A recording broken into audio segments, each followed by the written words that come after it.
Are you ready? I said, are you ready? You are listening to Voice of the Fans Sportscast, brought to you by none other than the voices of the fans. Discussing football, basketball, news, trending topics. The one-stop shop for all things sports. Voice of the Fans Sportscast. Hosted by none other than Ben Swift Reynolds, Taylor Gatwood, 100% RC, Professor Damian Flowers, and Tyler Wright.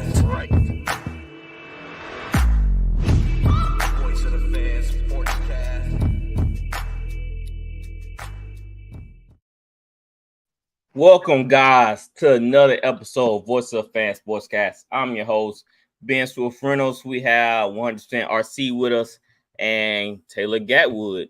What's up, fellas? What's going on, man? Man, happy Monday. Happy Monday. It's been pretty good, man. How about you, RC?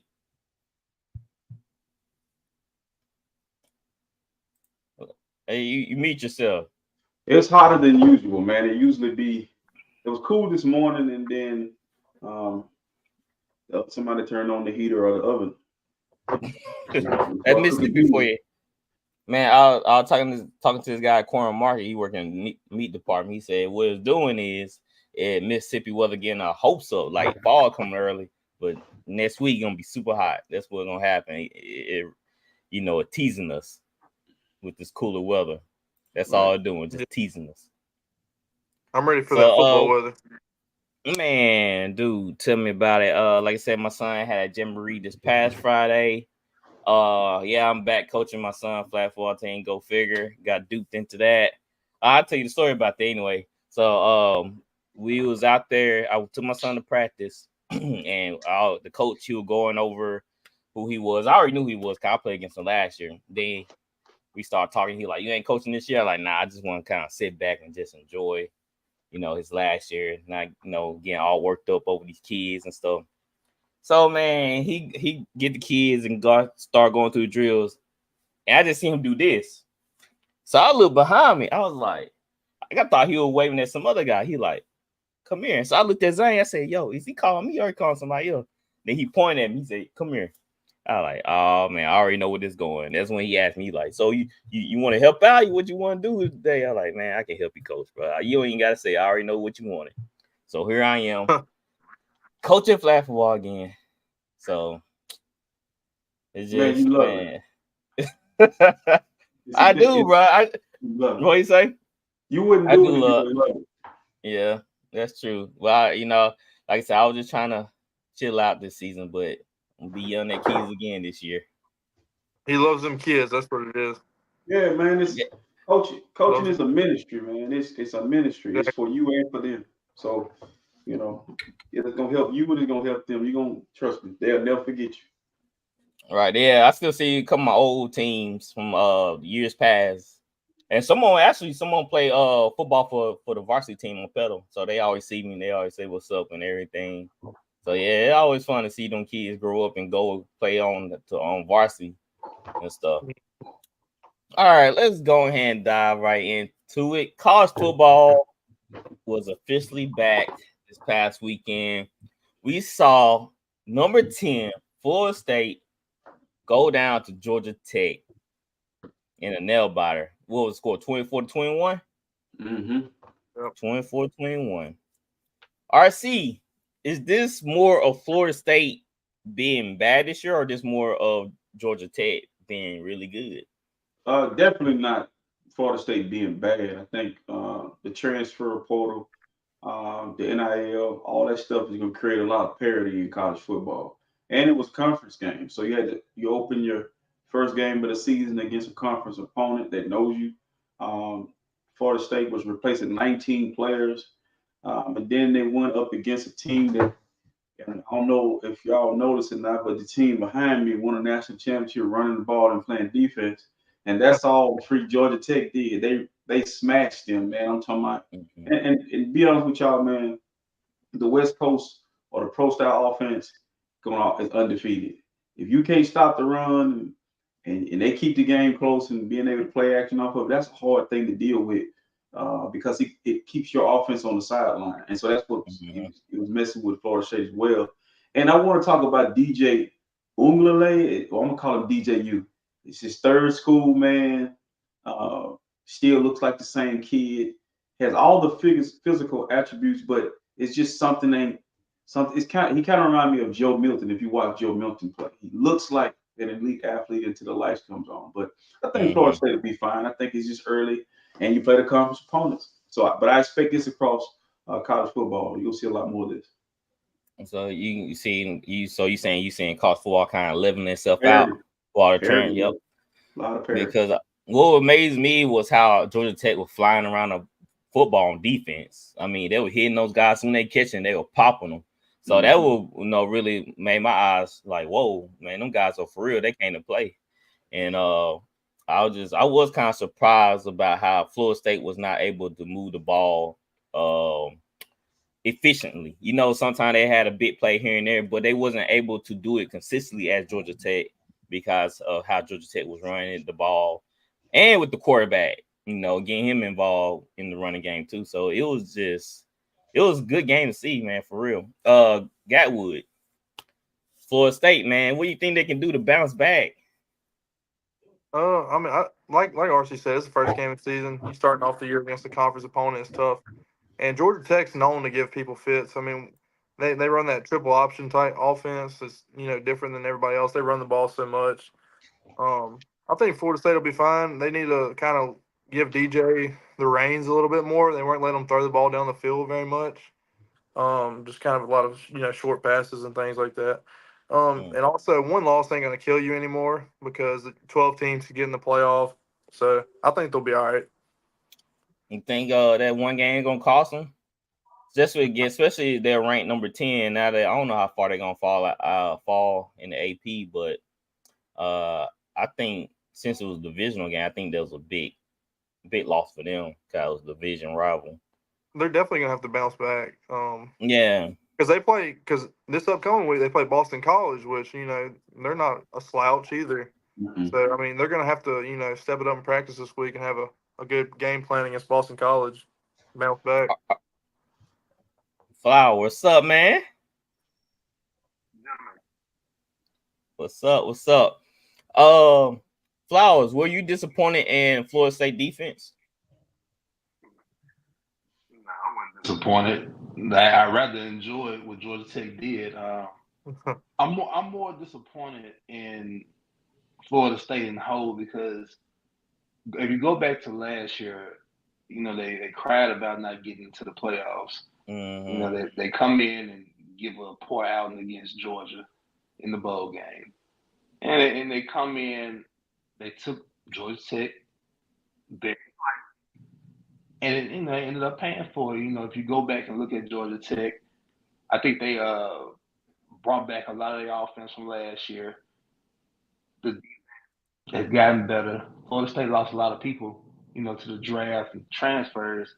So I just think we got to stop getting caught up into the prestige of these, these schools. I just think the transfer portal and the NIL just changes everything now. So you just can't sit up here and think, the old original blue blood is just going to beat up on somebody like Georgia Tech. Georgia Tech, has a very good chance of probably winning the ACC. Of course, you're going to see the name like Clemson and something like that. But, I think I picked Miami to win the ACC, but I think Virginia Tech got a good chance to win it. So I just think the days of Florida State and Clemson, them saying they're just going to automatically win something is over. Yes, indeed. And we saw it this past Saturday. All right, man. Let's more college football talk later on in a few weeks. The season, get wide open this coming up weekend. So we have a lot to talk about next week. Let's go on the fast break.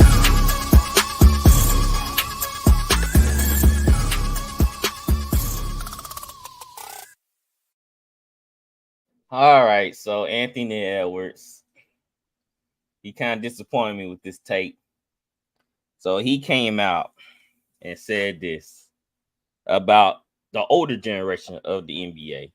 He said, they say it was tougher back then. It is now, but I don't think anybody had skill back then. Michael Jordan was the only one that really had skill. So Magic Johnson came out and said this: I never respond to a guy that's never won a championship before. He didn't win a college championship. I don't know if he even won a high school championship. So Magic Johnson came with the clap back. Gatwood, what do you think of Anthony Edwards' comments? I mean, I like Anthony Edwards a lot. He's a dog, but I don't really understand the point in saying that. To be honest, obviously, there's a lot of guys that had skill back then. I mean, just because the game's different now doesn't mean they didn't have skill. I mean, Magic Johnson's obviously a very skilled player. I don't agree with him at all, for sure. RC, he said them old men that had no skill, like they said, they'll play against plumbers. Yeah. It was the second job. Am I freezing up? Because I want to get this one in. Am I freezing up? Am I good? I'm good. You good. You A-okay. So I thought about this all day when I saw Magic. Magic, why did you respond? You already know these dudes fly off at the mouth. They say stupid shit. Just when you respond, then it's like it's almost like you're Magic freaking Johnson. Like I wouldn't even respond at this point. Gilbert Arenas, Anthony Edwards, and guys like that they say stuff for sound bites, for likes, for attention. I don't think he really mean it. I think he just said it and thought he's regurgitating or repeating what he heard somebody else say. When JJ Redick said it, and my guy Mr. Clutch, go in on him before he passed away. I understand they feel disrespected, but dude, what's understood don't have to be explained. Like you could just go back and watch, and you can see skill, and you can see that ball handling just didn't evolve to the point to where it is now. I can see Isaiah Thomas dribbling the basketball like this. You hear what I'm saying? You dig what I'm saying? Try that shit. That shit is hard. I've seen Magic throw a no look. I mean, throwing a no look and knowing the guy's trailing and throwing behind him. It takes skill to play basketball. Requires skill. I think it's totally disrespectful and it's a lack of awareness. But I just think Magic shouldn't have responded because you can't change the mind of people that's like that. I mean, we gotta stop being so offended. You know what I'm saying? Like, and I think we're in the age where we're so informed. We have so many different outlets, so many different opinions, and we easily trigger. Imagine, I just thought maybe you would just be like, oh, it is what it is, because you'll never be able to prove to him. And if he don't go watch and he don't want to educate himself, then you get into an argument with him, you sound like a fool too. So I ain't finna go at Anthony Edwards either. He's young, he got a lot to learn. And one thing I learned about, I used to call people old and washed up, and here I am sitting in that seat. So you gotta be careful, bro. Like do that full circle. Soon Anthony Edwards will be the basketball player who can't play no more, and somebody be like, you ain't about shit. So it do what it do. So I ain't tripping on it. Mr. Flowers, what's your opinion on Anthony Edwards' statement? I'm with RC and Gatwood on it. I'm not gonna be too long about it. I wish these younger kids would clarify what is skill. What skill that the players from 30 years ago, what skills are they lacking that they couldn't compete now or couldn't do what's ever going on today? I'll never understand why people don't understand. Just because the dribbling is a little more advanced than 30 years ago. I mean, we can go back to the mid-90s. You have people like Rod Strickland, people like starting to show you, they had the bop back then, out on the West Coast. I could go on and on about different things that different areas had. And it took those guys to bring it in. And I just hate when the younger generation disrespect as to allow what they know, because it had to come from somewhere. So I just don't understand the younger players when they disrespect the older generations. I told somebody today, it was talking about it was just some random back and forth I was having with somebody. They were like, Michael Jordan couldn't play in today's league. I was like, well, if they're telling you that Michael Jordan coming out of college ran a 4.443 and had a 44+ inch vertical, how does that not translate into today's game? And he was like, well, he couldn't shoot. Well, I'm like, see, okay, this is where they get it messed up. And Michael Jordan was smart enough to when he played to say, we can't compare generations. He was smart enough to understand that at his age. So I told this guy, well, if I was to put Michael Jordan in today's age, same athleticism, but new knowledge of everything that's been learned in the last 30 years since he's played, how do you think he would fare? Right. He couldn't answer it. So I would say it's naive to sit up here and think that a lot of these players couldn't play today when a lot of players today biting off of the older players' style still. So analytics has messed up the game because the kids depend on 3-point shots and they thinking all you're supposed to do is dunk and shoot 3 balls. So, the kids don't understand the game. It's still an inside-out game. Analytics, messed that up, and I guess we're getting back to it. Time will tell, but the younger generation and company, and even my generation, we got to stop saying that this and this is better because what's going on now. I mean, it took those players that you call plumbers to do what they did to get to now. So that's just that's my beef about it. So let me piggyback on that real quick. When you look at the sham guy, if y'all know what that is, if you look at the Euro, if you look at all of the moves came from the past. All that stuff came from the past. Like Manu Ginobili is not in this era. He was Euro stepping way before these guys were Euro stepping. You got to think about the no look pass, all the dunks that have been done before they got to the dunks that they're doing today. The game is almost tapped out. There's nothing we haven't seen that Wembanyama doing what he's doing at that height. That's unbelievable. But I don't know what more skill you can add to this game. It's like football. We've seen the one-handed catch, but if you thought that Odell was the first one-handed catch, you need to go watch Chris Carter. So my thing is that it's just we're ignorant to what we haven't seen. And so he's so young. And see, with me, I talk to my barber every week about this. We used to have this argument about young and old, and I came to the realization I don't have to bring you down to build up my era. You don't have to bring me down to build your era. We need to learn to appreciate both. And so therefore, I look at Wemby, I look at Ant-Man, and then I go to my era and I look at because to be honest with you, there are only going to be a group of guys that can play in eras. You can't bring certain guys to certain eras. I mean, I believe Dennis Rodman can go in any era, but I do not believe I can bring freaking Bill Cartwright to this era and he gonna do anything in this era. He's just too slow and that ugly ass shot ain't gonna get off. So it's just, you just gotta understand it and stop. We as Black people are the main ones. We love it. We got to always tear somebody down to build somebody up versus just saying, hey, bro, look, they're not as good as us. You could have said that, but to say they didn't have any skill, that's foolish. All right. So I kind of wonder, like, are they students of the game? Because you can always get something from older player style, the older generation, and put it into your game. We've seen, Kobe teach the young guys, what he learned from Michael Jordan and so on, so on. So it's just weird to me that these younger kids think that them skills are outdated when actually they are very efficient, and I just don't get that the kids don't watch film. That's why I miss like the old time channels. Like you can just flip to it, NFL films, history. I forgot the NBA channel. They used to play all the old games. Like you can always get something from your history. So stop saying that crap and putting down old players because you don't like the play style or you feel like you can't get none from it. And you got a damn near 40-year-old guy running your league. Right. Piggyback on what you just said about the 40-year-old guy running the league. A lot of these guys, the LeBron age and company have won a lot of games because the younger generation now, they don't understand how to play basketball. That's it. They don't understand situation basketball. Mm-hmm. Like I say, these kids nowadays is just they want to work on that one-on-one game, they want to work on the isolation game. They're trying to get their jumpers off, but when it's time to play, and when you being put in the spotlight, these kids they can't perform because they're just being outthought. And that's the funny thing about basketball.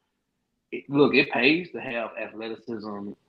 I wish I could jump, have 43-inch vertical, but that doesn't win the game all the time. And people have to understand that the objective of the game is to put the ball in the hole. It doesn't say you have to be uber athletic to do it. Some of the best players play at their own pace in today's game. And I just stick with today's game, because the younger generation is just so caught up on athleticism.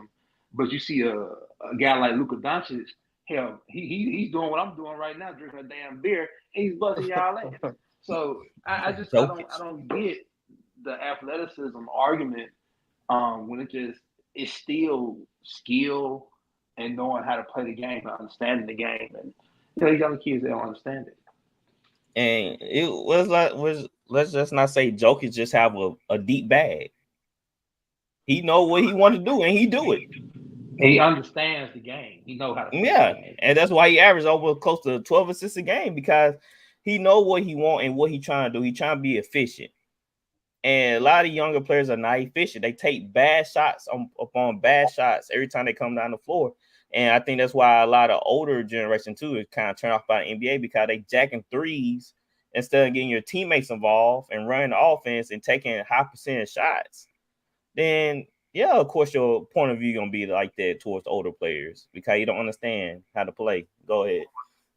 We need to understand, and I'm not talking about us, but people that sit up here and that's their first thing they say about the game back then was old, and understand that the coaches held back the players during that time. They held the players back. They didn't let them be creative and let them freelance like they do now. You had to run the sets, you had to run the offense, and if you took a bad shot 30 years ago, your ass was coming out the game unless you was a certain someone. Right. Okay. Even when I played basketball, my coach like 3 passes, then shot. I'm like, come on, coach. If I'm open, I'm jacking this thing. Just 3? Look, I heard 5. I coach you, Lenny. Everybody got to touch the ball before a shot is thrown up. So I said we've evolved from, like you say, running 13, 14 seconds automatically out the shot clock from running the set before somebody taking the shot. Now it's just like you say, you come down. Yeah, it's 6, 7 seconds in the shot clock. That's the offense. 7 seconds. Yes, indeed. You're getting those shots, and like you say, you want to go back and forth because you want to score a lot of points. Because the only reason they're scoring a lot of points is because of the back and forth. Nobody's playing defense. Bad defense, yes. I think Anthony Edwards is just talking because I think he really is a student of the game, because that dude was falling around KD like a puppy at the Olympics. Yeah, I think he's just talking like a puppy. Yeah, I think too. These guys just be, I don't know what they drinking, what they smoking on, or if they feeling good, or just talking shit, man. Anthony Edwards just talking shit. He understands the game. But we do have to be mindful that they never saw these guys play, and they do repeat what they hear. Because JJ Redick did see him play, and he wanted to big up. He knew he was gonna get that Laker job, so he was bigging up LeBron. But you calling guys plumbers, you calling guys, like not skilled, saying they're not skillful enough, and you gotta understand that. I mean, Larry Bird would bust his man list. Okay. Right. Because they wasn't making millions of dollars. Hell, they had That's what it is. Right. And they had to work 2 jobs. Exactly. That's why. Let me go to the chat. Go ahead. Let me go to the chat real quick. What do you say, RC? You got to think about Charles Barkley, undersized at 6'4", maybe 6'3", playing on the block, playing on the wing, handling the ball, dunking the ball. Charles Barkley considered himself the best player in the league until somebody to tell him it's Michael Jordan. I mean, but you understand, like Larry Johnson, all them guys can play today. I just come to realize that there probably were more in every era, more bad players than good players. I mean, because you do have a team that fill out their roster with players that were just role players. And like Flowers said, they were limited. You shoot no damn 3. You shoot 3, you coming out. I remember we couldn't shoot them. Like, man, you only took the shots you practiced. I was sure I wanted to jack some threes, but I couldn't. Thank you, Banging Air Podcast. He says it's on the younger generation to do their research on players of the past instead of being ignorant and talking BS. No reason why I should know more about the 80s and 90s than NBA stars more than Anthony Edwards. So yeah, like it's free. They got YouTube. I know I follow NFL Films now. They put out great content. Y'all need to check out NFL Films. Yeah, I love And that. so So it's throwback just no games. excuse.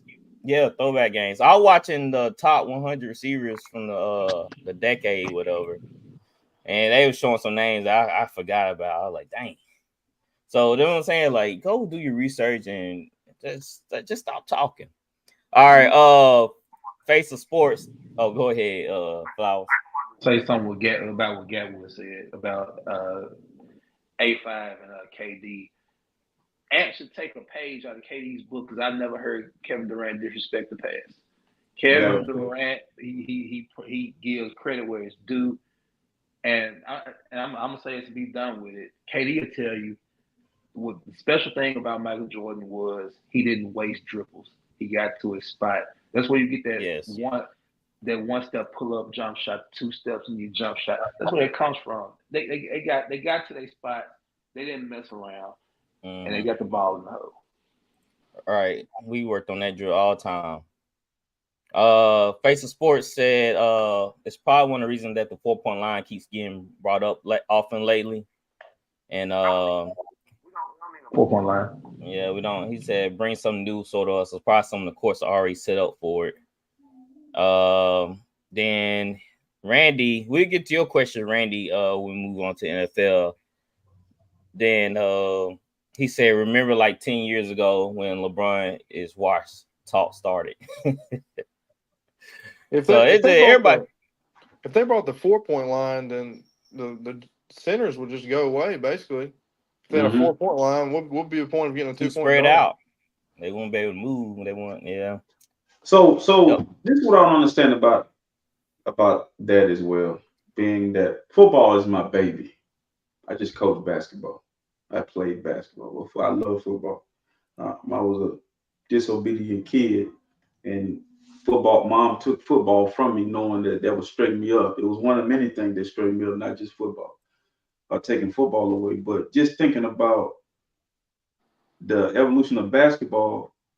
When you start putting 4-point plays out there and you gonna lower the goal or raise the goal, that's stupidity, man. You don't have to do that. It's a beautiful game. If you think about it, man, it's a great game when guys play together the right way, like Boston did this year.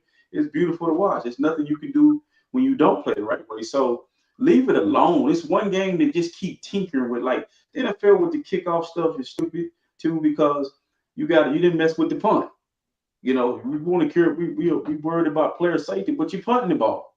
So it's like, just leave what you don't have to change everything. You don't have to remake the Fresh Prince of Bel-Air. Leave shit alone, humans. I know God be looking at humans like, I'm tired of these damn humans. I should have kept the dinosaurs. You know, I say it all the time. Dinosaurs make more sense right now than humans. Humans is crazy, man. They're doing the same thing with baseball, trying to speed the game up and everything. True baseball fans, you know, if you want to watch baseball, they'll watch it, and you don't got to speed it up. Right. I hate the pitch count. Yes. Yeah. I missed Randy's comment. He said I'm doubting 90 players can run in today's game. Players today work hard in the offseason, even vice versa. LeBron getting fouled by Lambert, he getting killed. I don't know about that, Randy. If we gave the 90s the same type of luxury that today players have, the 90s, they will be. I feel like those players be 10 times better because of their work ethic alone. Dude, I remember seeing Dennis Rodman play a game, get off the game, get out, leave the game, and go get on the bike. You know, like Dennis Rodman was a well-conditioned, well-trained athlete. Don't look at Bill Lambert. He is not the standard. He is not the standard. And then I think modern medicine have saved a lot of careers, but then also I think they play too much basketball now. They don't get enough break and downtime. They play year round, and that's causing them to get injured more. But you know, condition is not an issue in sports at all. They actually were probably better conditioned back then than they are now because these guys are just playing. They're not working on skills per se. And then in the 90s, they took harder fouls, and them guys were popping right back up and heading to the free throw line with a busted nose and missing two, shooting a free throw. So I feel like them guys, if they had the same amount of time that today NBA players have and the money, I feel like they'd be even better because they already got a great work ethic. Yeah. I want to address Randy with this. This is the thing, Randy. LeBron's an outlier, okay? LeBron is like Haley's Comet. Comes around every 85 years, okay? This man for 20 years has been a freight train coming down the lane. Mm-hmm. Called in LeBron's duration in the league. Like I said, I'm not disrespecting anything he's done. I'm just calling it like it is. But what my eyes seen with LeBron, I've seen a lot of people getting out of LeBron's way because he's 30, 40, 50 pounds bigger than everybody, and nobody wants to stand in his way. LeBron has a high field goal percentage because he just stuck his head down, got to the cup. And I'm not knocking him for that, but I think it, I'm being thinking too. In the 90s, people are getting in LeBron's way. He's going to take some shots. He doesn't play 21, 22 years if he played 30 years ago because I don't think his body would be able to take it. And plus, like you say, the medicine wouldn't be there either. So it's what a time to be alive for LeBron James in this generation, because we're not going to see what LeBron did ever again. So. All right, because now today's players have cryotherapy. They have all these things at their disposal. They have nutritionist foods prepared. Oh, go ahead, Flowers. I don't mean to cut you off. You got me excited talking about this. in the 80s, when you tore your Achilles, when you tore your ACL, that was a career-ending injury back at that time.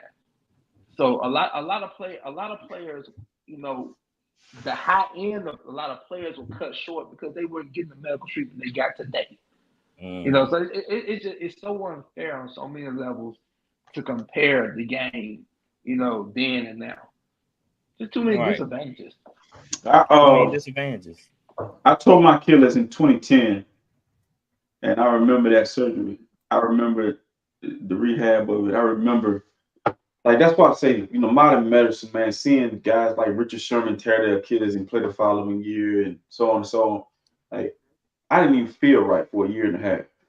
That was the first time I ever really dealt with. I think all of us deal with levels of anxiety and depression, but I was really depressed during that time. So seeing athletes now go through that and bounce back and, don't have much downtime and the way they recover with freaking hamstrings. Like, my hamstring used to be on your ass all year. And then now all of a sudden it's just like, I'm gonna be ready week 1 to play in a football game. How? Swear. So easy to go. Right.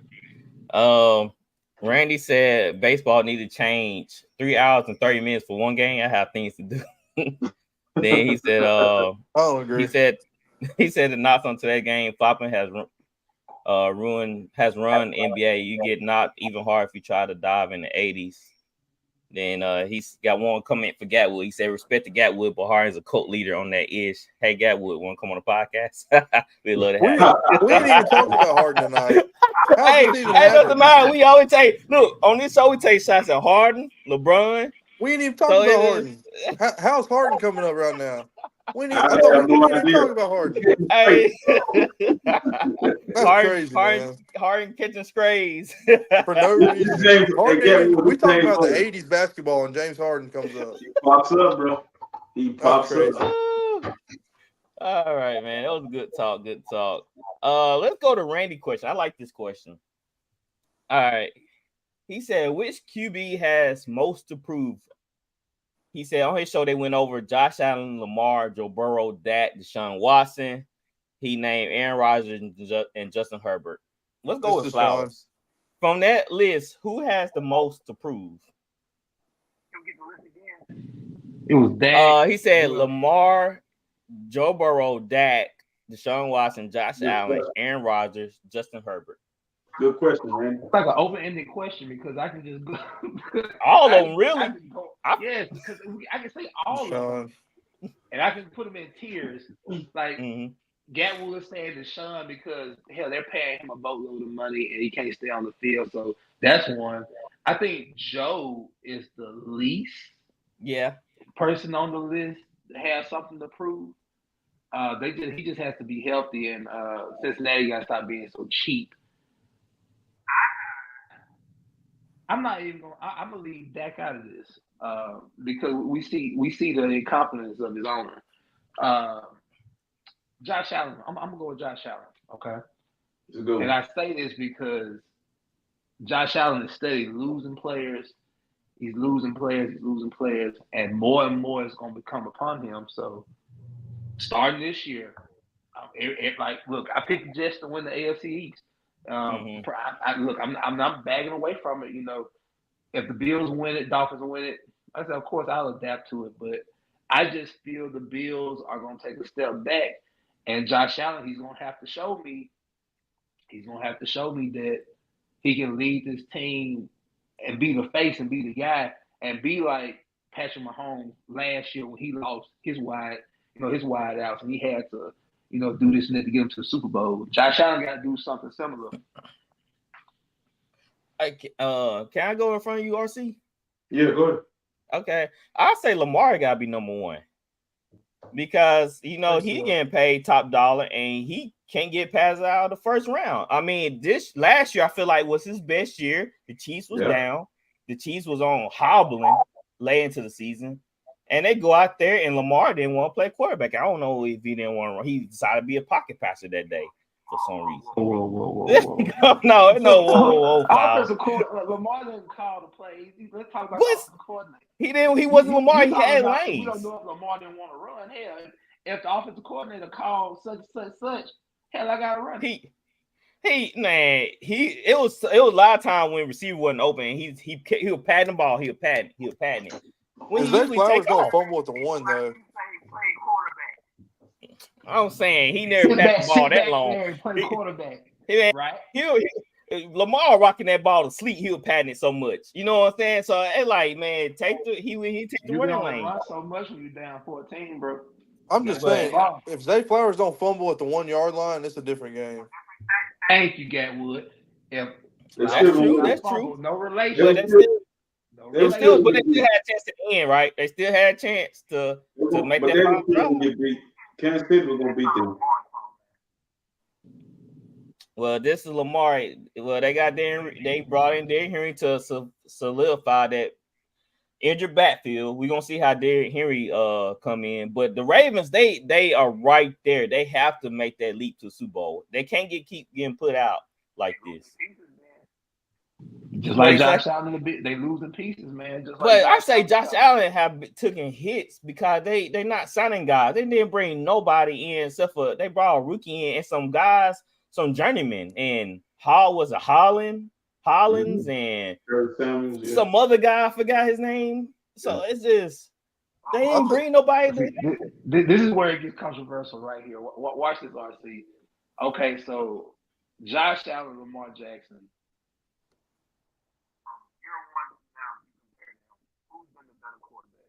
Oh, you going out on me. What you say? Lamar Jackson, Josh Allen, from year one to now. Who's been better? We're kind of in the same boat to me. Yeah, I feel like they're the same tier. I mean, obviously Lamar's won a couple MVPs, but Josh Allen was in the running. He came in like second or third. But you know what, Flowers? I'm gonna agree with Ben on this about Lamar Jackson. I'm not on the Josh Allen train because I think Josh Allen gonna have a better year this year because he don't have a distraction or a cancer. So I saw Mahomes win without. He the only quarterback last year that didn't have a $30 million or $27 million receiver on his roster. He don't have one now. He just finds a way. And I think that's what Josh Allen is going to define his career. He's either going to find a way because chemistry means a lot, man. If you're happy in the locker room, you don't got that diva in there being a butthole, it matters. And I think I watched them in the preseason. They seem to have like this, they just seem rejuvenated, and so I think that's going to make a difference. But when it comes to Lamar, here's the issue I have with Lamar Jackson. You've been on the front of Madden covers. You got the trophies. You got the Heisman. It's time for you to take that next step and win a Super Bowl. Because guess what? Teams are going to continue to play you the same way. They're going to, at some point, keep you in the pocket. They're going to contain and make you throw the ball from the pocket. The game is still played from the pocket. And I think it's time for me to prove that. I think Derrick Henry is washed. I'm telling y'all, if he runs sideline to sideline, game over. I want him going east to west. I don't want him going north to south. If he can go north to south continuously, I'm in trouble. But he's starting to run east to west. And I think we done seen what the Eddie George go to Dallas. So we seen what Emmitt Smith or Frank Gore. When you start seeing the all-timer go to the other team, it never means Super Bowl. It means 2 or 3 things. I'm on my way out or I'm on my way to a Super Bowl. And I think that's the option that Henry going to be on. Either going to a bowl or we're going to see him finish his career there in the next 2 years. But it's Lamar's time. Lamar has to prove to the National Football League that when the game is on the line, I'm going to make the throw. I know the kid fumbled, but you got the ball right back and you patted it. And so if I'm going to criticize, you know how hard I am on Aaron Rodgers, but he can play from the pocket. Everybody on that list can play from the pocket.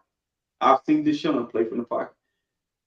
Not so much with Lamar, not consistently. So he got to. And Dak, though, I saw the guy say Dak need to prove contractually. If I give Dak some advice, just survive this year, bud. You're gonna get paid, regardless of what you do. Let me say one thing. Let me say Lamar. one thing about Joe Burrow. Go ahead, get. I think Joe Burrow, his window is going to close after this year because they just lost Joe Mixon. T. Higgins gone next year. Somebody else is going to pay him. Trey Hendrickson requested a trade. I think the Bengals, if they're going to make a run, it's going to be this year or the window's closed. I don't even think they make a run this year. The secondary depleted. So I don't know how if that D line don't get out there, I don't know how that back end going to hold up. Real quick, because somebody's got to defend Lamar, man. My lord, out of all the quarterbacks we talked about, what do all of them have in common that Lamar's never had? They had a number one. Receivers. That's one. Me and Ben, we talked about that last year. I've been an advocate of saying Lamar needs another. Going out, Flowers. Can you hear me now? Yeah. Lamar needs a big number one guy. Like, but why, Flowers? Hold on. Why would I give a guy? Why would I give a guy a number one receiver who can't play from the pocket consistently? It's like giving. It's like giving. That's unfair, man. It's like. See, now y'all put me in the middle. I'm with Flowers on this. If you get him a number one receiver, that means they can't keep in on Lamar. Like the game plan had to be different. I'm not saying when I say this, because if you clip this, I want this to go out right. I'm not saying he can't. It's not who he is. Think about it, bro. Listen, Steve Young was not a pocket passer. Michael Vick was not a pocket passer. So that didn't devalue him as a quarterback. He's still an all-timer. But at some point, when I got to make that pass, I got to stand in there and look down the gun barrel. But you say that, though, who of those quarterbacks had to look who they had to throw it to, though. Right. I got you. Come back to that. I got you. You can but scheme those stuff. I just lost a Super Bowl to a quarterback who had told one of his best receivers to stay home for the Super Bowl. Tony. So it's not about. It's a lot of times we put an emphasis on scheme. I saw Philadelphia lose all the rest of their games toward the end of the season with all that damn talent. So to me, I get the names, but the system. And so when it's time to play, when it's time to be elite and make passes, because listen, I said this to a guy earlier. Let's not act like receivers in the National Football League they playing on the highest level. You know, Rashad Bateman was a great player in college. Zay Flower was a great player in college. You know, Odell wasn't just gone watch dead. I mean, and Andrews was back. So, well, RC, if you give Lamar and Quan Bolden, they will succeed. He don't need not even that, Ben. Give Lamar Jackson an offensive coach. Okay, give him a great offensive mind. So he went MVP. Listen, y'all. He's literally unstoppable throughout the year. Think about this. He's literally unstoppable. In the regular season, he's passed. I watched some of their games. Against the 49ers, he was playing from the pocket, dude. He did whatever he needed to do to win a game, okay? We were handing short field, but he executed. My point is, when it's playoff time, when it's go time, bright lights, when it matters. I watched the Tennessee Titans walk into Baltimore and beat them a few years ago. It's not just okay, because that's my thing about players who win the MVP or the Heisman. What was getting them the Heisman? You go look at the players that he was throwing to. Andrews caught a lot of passes. Like, it wasn't like he won the Heisman on his own, like he just was running around for 2,000 yards. I just Ramsey say was hurt now. He was hurt last year. it's more ways to skin a cat. But when it's time to actually skin the cat and it's playoff time and you got to stand in the pocket, defenses know you don't want to do that. You don't want to do that, right? So, so do you, as a passer, where you rank him as a passer, the thrower of the football, a natural throwing motion, just a passer and being able to look at defenses and process it? Where you put him at? Be honest, where you put him at? I think if you look at the Chiefs and the Ravens, like you compare their weapons, they're pretty much the same. Same thing. Because like I would say that But what's the Chiefs difference? have a best backfield. Chiefs Reed. have a better backfield. Yeah, Andy Reid too. Yeah, That's the difference.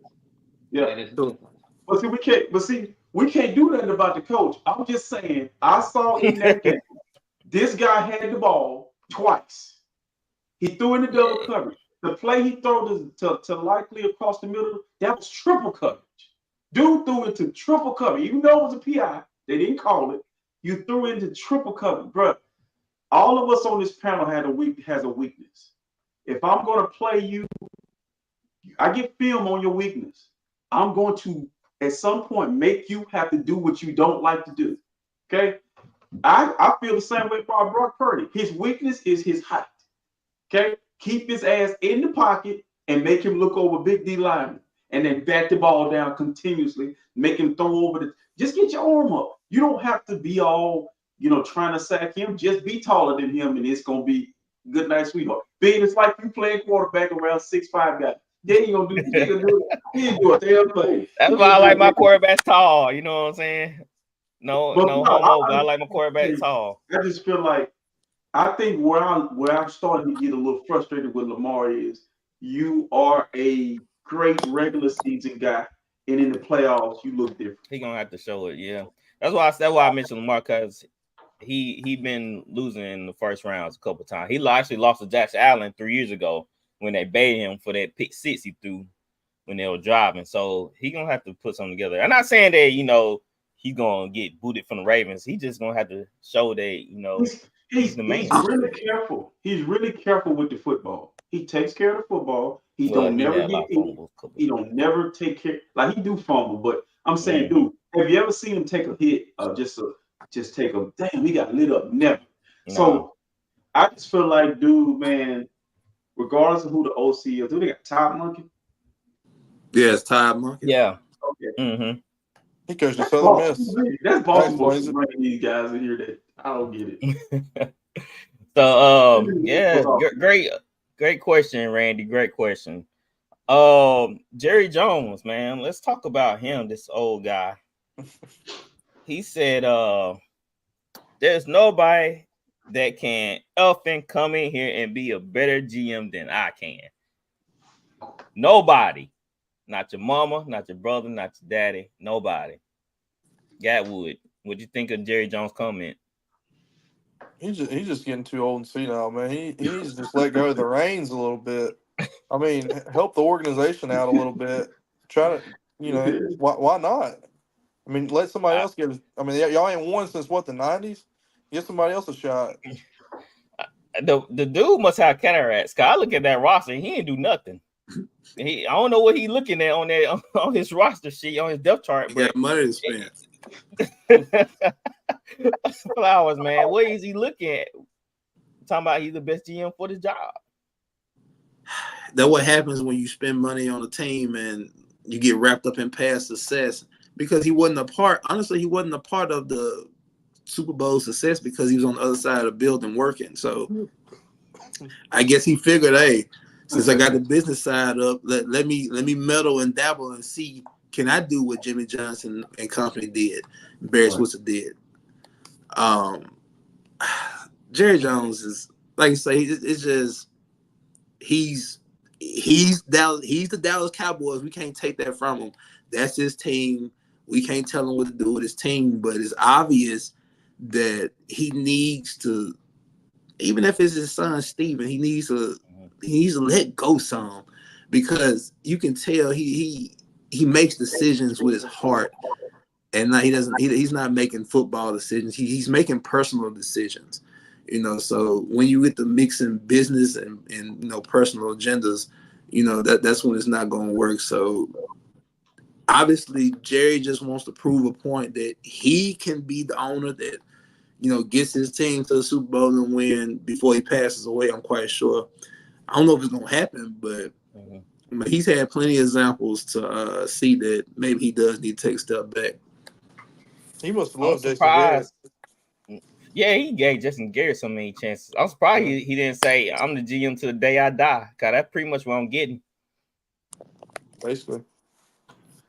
Oh, he going to be in the hospital looking at his roster, trying to make moves and stuff. RC. Well, Jerry Jones, man. I was laughing to myself when y'all was talking because it reminds me of a bitter ex with Jerry Jones and Jimmy Johnson. I can show you. I can find another you. He kept trying to find another Jerry Jones. It reminds me of like a bitter or a disgruntled record label executive who thinks I had the temptation, I had cash money, and I could just go find another Lil Wayne. No, you can't.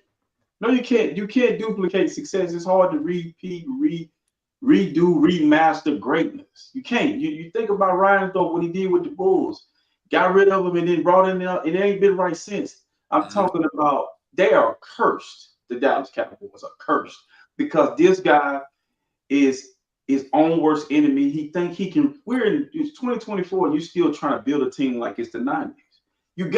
To win 3 Super Bowls, you got really lucky. You caught football in the time where the AFC was really bad. Buffalo and Pittsburgh were the only 2 teams, and then it was San Francisco and the Cowboys on the other side. But I mean, football's changed. There's a lot of parity. You gotta spend money. What they did today was unbelievably stupid. You gave one guy all the money, $38 million you gave to a receiver who is just one guy. You got so many more guys to pay. That let me know you don't plan on paying Dak. I just don't. I'm not gonna say I don't know what he's doing because I see what he's doing. He's about being profitable. He's about making money for the actual Cowboys and looking long term for his family. But he's Al Davis, and I hate to say this. I don't wish death on anybody, but things will not change for the Cowboys until he's not there. I want Jerry to live to 100, but I don't want him in front of a microphone at 100. Whatever he really is gonna come out his ass for real. So. It's a mess, and I feel real happy for Cowboys fans. I want them to be in pain as long as they possibly can be. Amen. Right, because Face, he said he's an Eagles fan, so long live Jerry Jones. I mean, this roster is pretty poor. I mean, besides he said long live Jerry Jones. Hey, look, I can put on a t-shirt. Long live Jerry Jones. Just lean him up there. Jerry, what you think? Jerry, what you think? Niggas ass up at the press conference. Yeah, man. Right, because he don't know what's going on. He think all this. Is Mickey look well? Who's your owner down there in New Orleans? Benson? Is he gone? Gail Benson. Yeah, I remember when the original Benson was there. He was just like Jerry Jones, but he was locked. He won't spend no money. Yeah, we hardly brought in people. All right, let's move on to Russell Wilson. RC, you asked the question in the group chat. Russell Wilson, Hall of Famer. Is Russell Wilson a Hall of Famer? Right. Stephen A, he came out and said that Russell Wilson, he got to do something because his career is on the line. Yep. His career is on the line. So he's going to have to put together something. I don't know what he's talking about, but he feel like Russell Wilson just being nonchalant about this whole ordeal in Pittsburgh. All right, RC, you saying he's a Hall of Famer? Why so this question was posed to me. Y'all know how I feel about Russ, but this ain't got nothing to do with Russ off the field. Nothing to do with strictly football. And the guy posed the question. And he said, RC, do you think Russell Wilson is a Hall of Famer? I said, is Aaron Rodgers a Hall of Famer? Is Matthew Stafford a Hall of Famer? Start naming guys who won 1 Super Bowl. And he was like, yeah, hell yeah. I'm like, think about it. He said, no. Russell's not a Hall of Famer because Russ, of these last 2 years, kind of going to put a black. I said, listen to me, bro. Dude had a good season last year. His coach just didn't want him because he didn't want to take a pay cut. I said, dude beat Josh Allen and Patrick Mahomes back to back. Team started out 0-5, and they basically gonna make the playoffs if you don't force him to shut it down. You dig what I'm saying? And then I look over his career. What is the criteria? I just watched a freaking kick returner make the Super Bowl, make the Super Bowl of Hall of Fame. He made the Hall of Fame, so that was his Super Bowl. That was his Super Bowl ring. He finally made it to the Hall of Fame. So what's the criteria? Greatness, right? So I watched this guy upset Aaron Rodgers. Remember that NFC Championship game? He started talking about the Lord. He was crying, nose was running. I watched this guy win. You said don't measure it off the 49ers, but that's who was dominating at the time. You remember? And he's 14-1, 14-2 against the 49ers. And Aaron Rodgers is the complete opposite. He's 0-4 in the playoffs against the Niners. He loses when he has the best team. He had Jordy Nelson. He had Devontae Adams, Randall Cobb. He had all these number one. Name the number one receiver that Jordy Nelson. Nobody saw Jordy Nelson doing what he doing. Jordy Nelson was a mutt. What you talking about? He was, but you didn't know Jordy Nelson at Kansas State like that. Nobody saw Jordy Nelson doing who Doug Baldwin was. Bro, come on now. We're not gonna do this. No, Jordy Nelson. Nobody saw Jordy Nelson exploding. But this is the point I'm trying to make. Like that. Still, Jordy Nelson is better. If Jordy Nelson is better than Doug Baldwin, Jerome Curse, and a Partridge in the Pear Tree, you can't give me nobody. And don't give me DK Metcalf because that's when Russ last 2 years that was on a decline. He made the playoffs that year. You remember that against the Niners? He did have Golden Tate and Preston Harvin though. Yeah, he had Golden Tate. Don't sign the Golden Tate. He was like, now they're about to lose our city, about to tighten up. Well, guess who was quarterback? Okay, you gotta understand. You can't devalue a guy because you dislike him. I'm giving you facts. But in my closing argument, let me close the argument. If we go to the metric, if the standard is winning, he's a better winner when it matters than Aaron Rodgers. Aaron Rodgers lost a game. Bro, do you realize Aaron Rodgers lost to Colin Kaepernick? He lost to Brock Purdy, and he lost to freaking who? Who else he lose to? Jimmy Garoppolo in the playoff game. Okay, that's who he losing to. So if he gonna get in the playoffs and y'all keep he gonna supposed to come save the Jets while he played Brett Favre. I'm not looking at nothing Pittsburgh, what Russ do in Pittsburgh and Denver. Nothing. He's in the Hall of Fame. Good and well. He's in the Hall of Fame. You know good and well you can't compare Russell Wilson and Aaron Rodgers. Two different things. What? No, he can't. No, he can't. Aaron Rodgers is way more talented than Russell. What? Okay, well then, how much more talented is Aaron Rodgers than Matthew Stafford is throwing football? Because all that stuff. I still take Rodgers over Stafford. Stafford, man, slept on. I know Stafford is slept on, but let's not act like these guys is Aaron Rodgers. I mean, Kyle, right now people have Aaron Rodgers in the Mount Rushmore of Peyton, Tom Brady. That some people say he's the GOAT. Some people think he's literally the GOAT. Because you know what? Regular season what? Bro.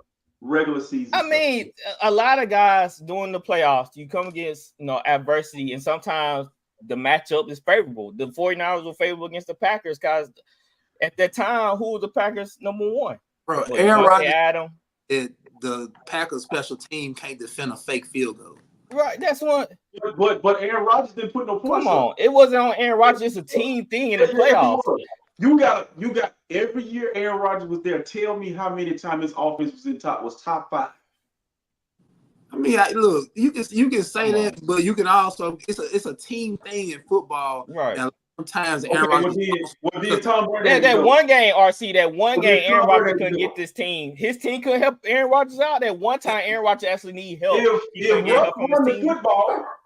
Russ came the football off, he got another Super Bowl over you guys. And guess how he got down the field? Wouldn't be an argument. No, they'll deep. Right. How did Russ get down the field? Do you remember watching the Super Bowl between the Patriots and the Seahawks? Russ is throwing to nobody. Throwing to nobody. Look, Russell Wilson got the. I mean, he obviously has the ring, but he got the stats too. Yeah. I mean, if you look at his stats, let's see, I pulled it up.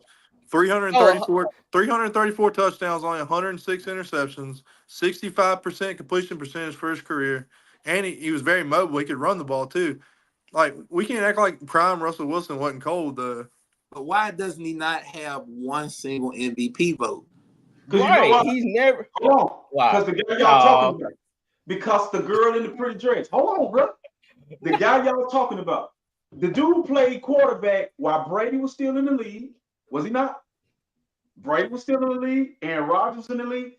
Bro, think about this now. Even Peyton was in the league partially, while even Cam won an MVP. It's hard to duplicate Russ in his offense and what he was asked to do. Y'all, he came in the league like Brady did. He was a game manager. But then he had to make plays. There were times where they were already in the league. I don't believe, but a Pittsburgh fan told me this morning, Scott, the sales rep. He said, RC, they don't like him because if you look at his game, it's like Russ put his foot in his own mouth. This is where Russ went wrong. When he started talking, when he's laying in the bed with Seattle, you back. You know, he just started doing different strange shit. She twerking, she over there twerking, he's standing there like, you know, just some people just, and then you taking care of somebody else's son that's popular. So you get all these guys that don't take care of their kids, now they mad with him. And then you got the church folk mad with him because Russ might let damn slip out his mouth.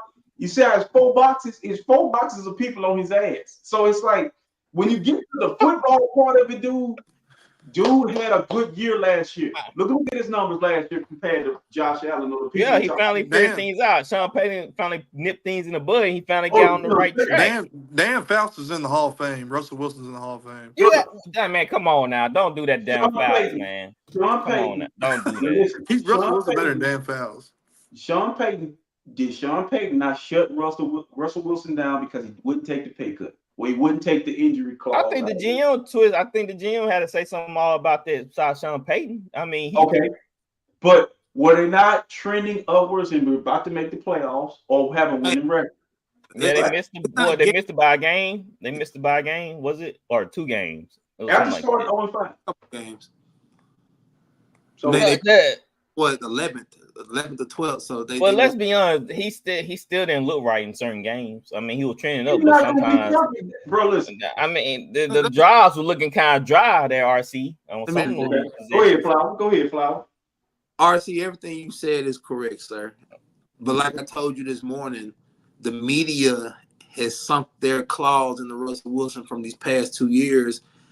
And it's kind of, unfortunately, I kind of got to say, Russell Wilson, he was great, but now that he's older, you kind of see him for what he is. Because when he was in Seattle, he had everything was made for him. He could move around and make some throws. The older he got, when he started taking licks, we started to see that he really couldn't play from inside the pocket, improvise too much. He had to do a lot of improvising in Seattle. He was the most sacked quarterback when he was in Seattle. Every year he was the most. Because he had to improvise. He had to improvise so much, right? Mm-hmm. Had to move around, had to run. I mean, it's just caught up. It just caught up with him, and he hasn't adapted. And now we've seen over the past 2 years, especially the year before Sean Payton. See, now I gotta give Sean Payton some cool points now because he had to come in and clean up Nathaniel Hackett. But the thing is, with Nathaniel Hackett, when they brought Russ in, they were expecting to get a tier 1 quarterback that could weather the storm and help Nathaniel Hackett, and that was never the case. So they had to bring Sean Payton in to clean up the mess and nonsense of the private office, and you got to call Russ before you got to call Russ and push 1 *9 to talk to him, this and that. You know, so Sean Payton cleaned them up, but he's not playing on schedule. What Sean Payton wanted, they didn't want to pay him. Like you saying, they possibly could have made the playoffs, but I don't think it was set that they were. So I just think the Broncos' mindset was, why do we want to continue to pay this guy, $38-40 million to when we can reset, get a Bo Nix, rebuild the roster, and be relevant in about 2 years to whether we keep Russell Wilson and we're nothing. That's what happened. But why is it okay for the Jets to do that with Aaron Rodgers, or the Rams go and get Matthew Stafford, or Flacco bouncing around the damn league, or because they can run the offense. They can. We sit here, we criticize you. You are the left side with the Laker head on. You criticize Brock Purdy for having weapons galore. You say Brock Purdy couldn't do what he did if he had all those players. I watched the guy for 10 to 12 years for 10 years. I'm gonna say 8 years straight with nothing.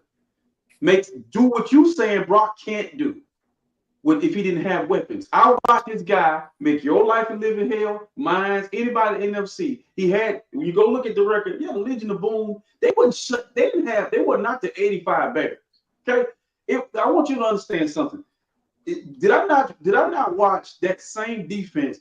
Cam Newton give fits, Tom Brady give fits. Y'all treat this as if this man just after these 3 years, because the places he's been, he hadn't had a good offensive line. Seattle, Denver, or freaky Pittsburgh. Pittsburgh had an offensive line since the Penalty Twins, and they were on their way out. We're seeing a great quarterback leave this league, but you're gonna give me a pass. You're gonna tell me that Flacco in the league. Where's Flacco right now? In Indianapolis. Guess what Indianapolis have? A good offensive line.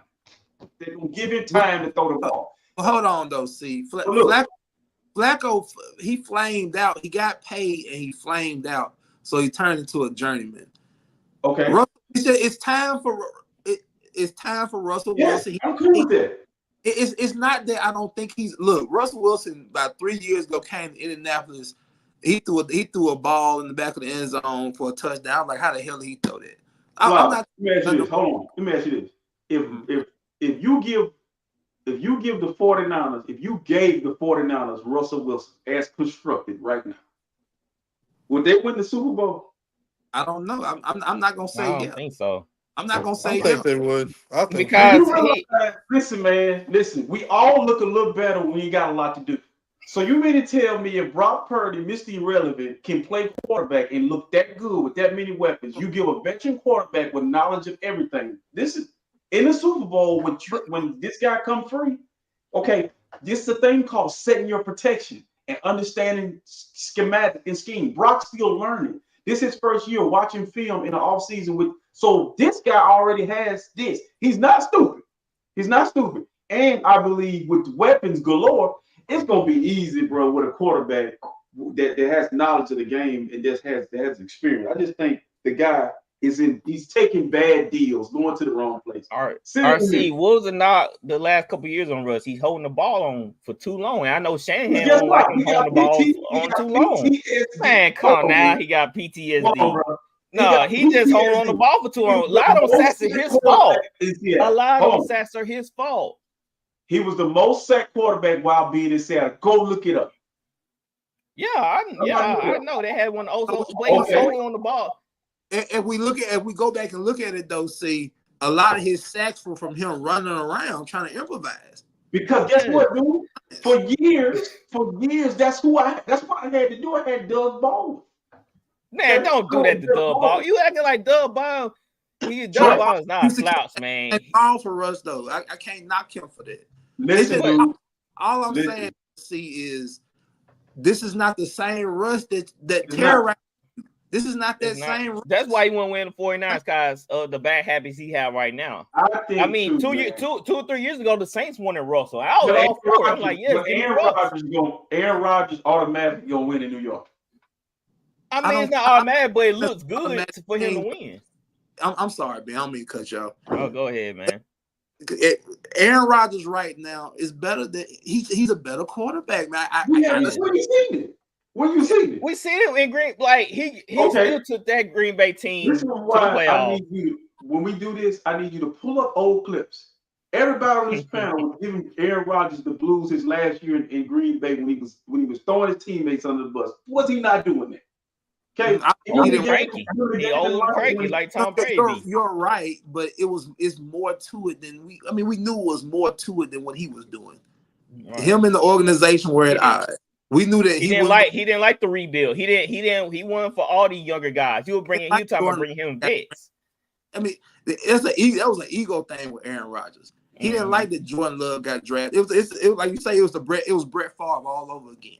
So by y'all metric, he's reliving Brett Favre life right now as we speak.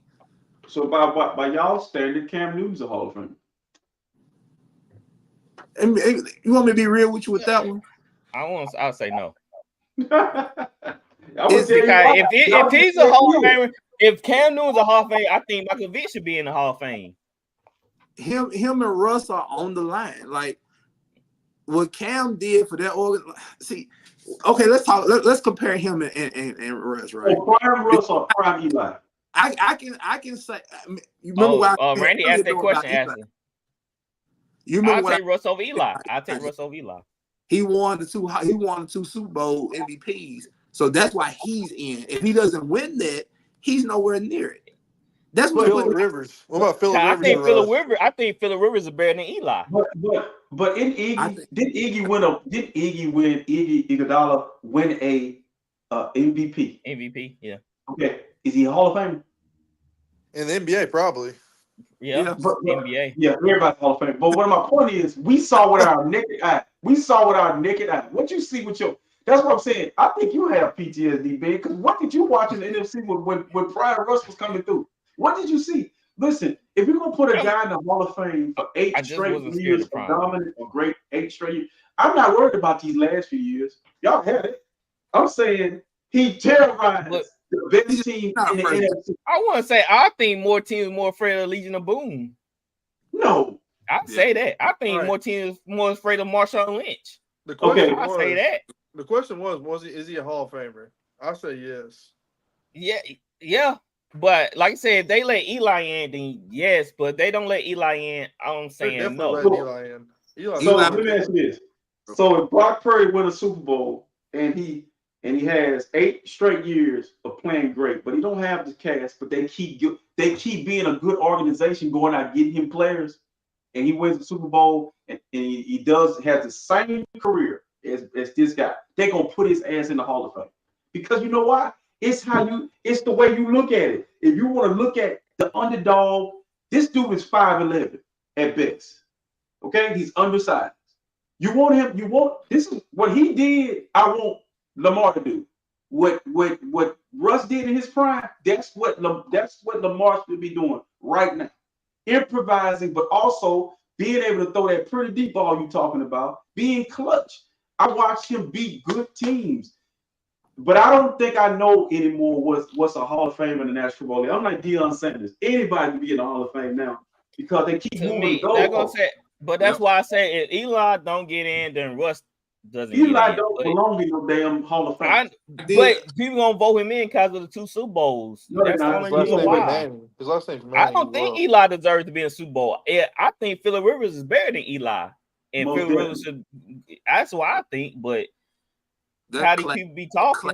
That whole class will be in the Hall of Fame. Right. The Manning name gonna get Eli into the Hall of Fame. Andrew Luck played how many years, Flowers? 7 or 8. Ain't no doubt in my mind Andrew Luck a better quarterback than Eli Manning. Ain't no doubt. Right. No doubt. Yeah. Andrew Luck was cold, man. Without a Super Bowl, I don't need a freaking Super Bowl. Just look at the number. Terrell Davis had 3 good years and made the Super Bowl. Like it blows my mind. Like keep saying the Super Bowl. He made the Hall of Fame off of a small window. Russ was good enough. But that's what I'm saying. He's borderline to me, but he might get it. I think he will get in. Cause Eli gonna get in, and it's the media. Yeah, y'all don't think he's gonna have a good year with Tomlin this year? No, I don't think the Steelers gonna be that good. I don't think the Steelers gonna. This is what I wanted to say with that, Gat. If Russ can go to Pittsburgh and get them to the playoffs, no doubt.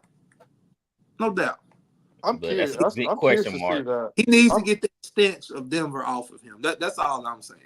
That AFC North is gonna be fun to watch. It's gonna be a lot of battles. It is. All right, man. That was a good topic. I'm gonna put that one up on our Instagram page. Who should I ask like Russell Wilson, who should be in the Hall of Fame? Russell Wilson or Eli, or should I just say should Russell Wilson get in the Hall of Fame? Just question I want to pose. Just Russell. Yeah. Just Russell. Okay. Yeah, because I mean, I don't like when I hear Eli Manning being mentioned as a Hall of Fame. For 2 lucky ass throws. No, sir. Right. I can't stand, man. I was at the mirror that Flowers. Yeah, you realize those sketches were made by University of Michigan guys David who don't know Tyree. David Tyree and Mario Manningham. Just crazy. I'm like, that was a dime though. The one to Mario Manningham, that was a dime. That was a dime. That was. Yeah. All right, let's do our AFC West record prediction. real quick. Then we go on to sports news. Bro, listen. I want to say before we start, Sid Vicious or Sid Justice, he passed away today. Rest in peace. Yeah, I seen that. One of my favorite wrestlers of all time. Yes, indeed. Y'all still watch wrestling? Y'all still in and out. I want to get back into it, but I don't know. I know they got the AEW and of course AEW. Number WWE. I want to get back into it, but I don't know. Like, should I just jump back in, or should I just just watch. Turn it on one day and watch? It'll hook you for a little bit. Okay. All right, let's start with you, Gatwood. So the rules, well, this is how we do it now. You tell who's gonna win the division, give that record, then go down your list and tell us why they're gonna win the division. Whoever you pick first. Okay, so we're doing the AFC West, right? West side. Yes. Okay. All right. Obviously, it's gonna be the Chiefs. Let me give you my reason. Patrick Mahomes and Andy Reid. That's my reason. That's a good one. That's a good one, Gatwood. I didn't know about that one. What's their record? 12-5. Okay. And then I got the Chargers at 9-8, second place. I think they'll be all right this year. We'll see though with that receiving core. I think Lad McConkey is going to be a pretty good receiver for them. Need more than that. I agree. That's why they're going to be 9-8. I think the Raiders they're gonna win a few games. I think they'll be 7-10 in third place, and then I got Mose's Broncos in last place at 6-11. See, Gatwood, bro. I don't know what you think about Sean Payton, but he's not gonna finish last. He's gonna finish last. His team not gonna finish last, bro. Bo Nix couldn't even win in college, man. He was in there for 12 years. You think he gonna put Bo Nix in harm's way? Yes. Come on now. Yes. Come on now. All right, RC. What you looking like over there? This was tough. Because this division is gonna be a lot better than people think. So I got the Chiefs winning that division 13-4. Like we said, it's easy. Those guys, like I said, Patrick Mahomes is my GOAT until further notice. He's a thorn in my side. Look forward to playing him in Santa Clara this year. But they're actually going to be better than they were last year, and that's scary because they won a Super Bowl on their bad leg. Second place, I got to roll with my boy Jim Harbaugh. Listen, man, I done seen Jim do this before. And he has a talented roster that kind of looks similar to what we had when he came to us. He's selective, very selective by teams he picked. He don't do a total rebuild. He kind of the cover has a few players in there, and then he rolled from there. He has a quarterback. He's going to be able to run the football. He's going to establish the line of scrimmage, and he's going to bring a different brand of football to that division, run the ball and play defense, which is going to keep those offenses on the sideline. They finish at 9-8 in second place. The Raiders gonna get home. Devontae Adams will be out of there in the trade, probably in New York, San Francisco, Dallas. He going somewhere. Okay, he out of there. They're gonna be 6-11. Antonio Pierce is gonna get he's in for a rude awakening. He don't play no more. I don't care how much. He kind of like Deion Sanders. I don't care how much pep talk, how much shit you talk. You don't get to walk it no more. Your players have to. They're going to be 6-11. And at the bottom, Moses Broncos going to be coming back down to earth after the preseason run that they was on. They're going to be 4-13. And I'm going to tell you why. Because guess what? If you think Bo Nix would have walked into the National Football League with no offensive line, no skill play, what the hell do we have? What do you have? Who's saying they don't have an O line now? They like they don't. You're trying to defend Sean Payton so hard right now, but you can't. You got Cortland over there. I'm just gonna be real with you. If I gotta do that, if I gotta stop falls and try to think about it, ain't gonna work. You get 4-13, anything over there. Tim Patrick, Marvin Mims came on last year. You saw it. Just look over there at your squad players. Man, come on, Marvin Mims. And ask Google. You say Google who they got, and Google told you. That's what your eyes is right now. It ain't working. Marvin. You don't win games in the No, preseason. bro. You don't remember Marvin Mills? Hey, he had a little show out last season. Bro, listen, He ain't Come been on good now. since Baylor. do No. you believe in Sean Payton enough to say they're gonna finish second, third? Is that what you're saying? Oh, I tell you, but what was your record for the Chargers? 9-8. Yeah. All right, Flowers. I always go last. You hear mine. Look, it's a given staple. I'll never go against Kansas City as long as Pat and Andy there. 12, 13 wins, so we'll just say 12-5. No, 13-4. 13-4. All right. Now this is where the fun begins. I got the Raiders in second place. Y'all sleeping on the Raiders, man. Gardner season. Martin, yeah, because your boy Gardner missed you. You love No, him. Gardner ain't got nothing to do with this. But Azir White. if Gardner can win 9 games with us and go to Vegas and have pretty good offensive line, pretty good skill players, defense is better than you think. I'm telling you, I'm gonna give them 9-8. I just think the Raiders are better than what people think. Third, I'm gonna go with the Chargers. I'm gonna say 7-10. This is the only year it's gonna be like this. Lamb McConkey, young Jerry Rice son outside. They got to figure that out. The offensive line will be solid, barring the injuries, because the Chargers do get hurt a lot. Defensively, yes, they have Bosa, they got Mack, they got Derwin James. Yeah, they still can't tackle, so it's gonna take a year. It's gonna take a year for them to get acclimated. My fourth place team, Denver, will go over their win total. It's 5.5 wins, so I get them at 6-11. What was your Chargers again and the Raiders? Chargers 7-10. Oh, let me one more thing about the Chargers. What's the quarterback name? I have a brain fart. Herbert. Yeah, Justin Herbert. So he comes in late to count, getting acclimated with the offense. I just feel like the offense is just on a full reset mode. You can't ground and pound everybody to death, especially out there. You're going to have to throw the ball.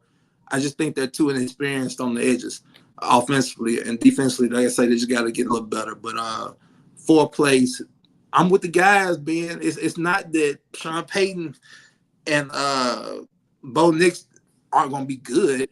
It's just they don't have anything. If you're comparing that roster with the other 3 teams, that's a 4th place team. I wish most Y'all would gonna be surprised. He was gonna say the Broncos were gonna go 15-2 or something. Thank you, Jay Kelly. He brought something that I was gonna bring up. That Herbert, he has a foot issue. He's gonna be bothered with that all season. So that's why I don't have the Chargers that high up. All right. So of course I had the Chiefs at 12-5. They had Worthy, a deep threat. Now they can throw some deep bombs out there. So you already know what they're gonna bring to the table. So I had the Chiefs at 12-5. I have the Broncos at 7-10. They're not there yet. They got a younger quarterback that Sean Payton gonna work wonders with. That's what he always wanted, but he had Drew Brees. He wanted to bring in a younger quarterback behind Drew. That's why he tried to get Patrick Mahomes. That's why he tried to get Lamar Jackson. So now he got his boldness. A guy to run like a 4-5, 4-4. So Sean Payton gonna throw some wrinkles in there for him, get him on the move. Cause he loved them mobile quarterbacks like that. That's why he always wanted one. That's why he saw the Taysom Hill experience out there, guys. Yeah, but he liked those type of players. He's already like 29 years old, though. That's perfect. He's mature. Well, RCR talking about mature players is the way to go. So that's the way he went. And you gonna see it from Bo Nix and Javonte Williams. Javonte Williams, he's a good player, man. He gonna have to. Didn't he get hurt last year? Yes, he did. That's why he gonna have to. He had to show always something. Injured, bro. He always injured. That's why he got to bounce back this year. And of course, Denver defense looked good in preseason. I know it's preseason, but they was very active, handsy, catching interceptions. So this team is like they took on the identity of Sean Payton. They playing fast, smart, they energetic, they ready to get after it. So that's what you're gonna see from Bronco. You're gonna see hustle, you're gonna see heart, you're gonna see pride in the team. You don't see that from everybody. Been over here preaching. Listen, we won. Yeah. So Bronco 17. Like I said, they need a couple more. I know Tim Patrick coming off that ACL. I think it's his second one. Did you hear the news today? What's that? Samaje Perine and Tim Patrick on the trading block. Tim Patrick who? Tim Patrick and Samaje Perine, the running back. Yeah, Samaje Perine. Yeah, he came over from Bengals. On trading block. So that made me wonder, like, what he's seeing in his backfield, and if he's trading Samaje Perine. Because right now, like I said, is wait a minute, you just how the hell you well, I'm just saying. I said what he's seeing in his backfield. If he trades Samaje Perine, Javonte Williams. So what it sounds like to me that Sean Payton. Mac Blackland, Jerry Jones. I forgot about him. Jerry Jones in the coaching form. Don't have what the hell. Come on now, don't do that. Wait a minute. You were just gassing up these guys and they on the trading block. Let me explain something to you, man. Sometimes you seem like a nut, sometimes you don't. You remember that song? Yeah. Almond Joy. Sometimes you seem like a nut, sometimes you don't. What the hell are you talking about? The whole shit is turned on his head now. He's getting rid of that's just one guy. That's just one guy. Tim Patrick has played in 2 years. You gassing people up on the trade block. Get rid of everybody. That's a rebuild, dude. You telling me a rebuild for them? They're gonna. That's okay. We already know the Broncos in a rebuild position. But now that don't mean Sean and Bo ain't gonna be good though. But they just they're gonna bring it. Why was Bo Nix looking so good in preseason? Can anybody tell me? He catered to his skill set. He ain't going against the wall. There you have it. Ding, ding, ding. Give that man 10 points. You get 10 points. It doesn't matter. You were ooh and oh and over Caleb Williams, and he be seeing a base defense. Not only is he 30, he already close to his pension. I want you to understand. The dude, the guy, the gentleman that we talking about here was playing against defenses where they didn't scheme anything, they didn't game plan, they just going out there playing vanilla whatever. So when it get real in that division, because you gotta play his division and play outside his division, you think teams are not gonna go look at what his weaknesses are, and you think Sean Payton gonna be able to hide those? You think he can adjust? We're gonna see Zach Wilson, baby, before that's time. Very, he ain't adjusted since 09.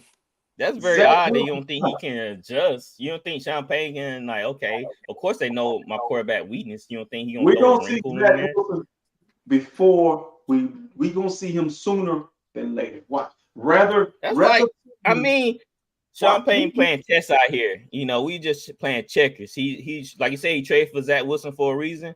And we're gonna see why. Come on, Zach Wilson. That's your argument. You basing your opinion on Zach Wilson because of the Jets. The Broncos. They're only hoping the bounty. No. Wait a minute. No. You smell like Ike Turner, man. Because you know what? Ike wanted his name back from Tina when they got to get ready to get the vote. If I could remember, Ike, you were dogging this dude in New York. He can't play. He's the buzz. Now all of a sudden, I never thought that was. I always took go for him. Oh my God. I took for Tate. I always took go for Zach Wilson. I feel like the Jets. Now the Lakers had tonight, and you ain't been a Laker fan in 10 years. Now you wear the hat.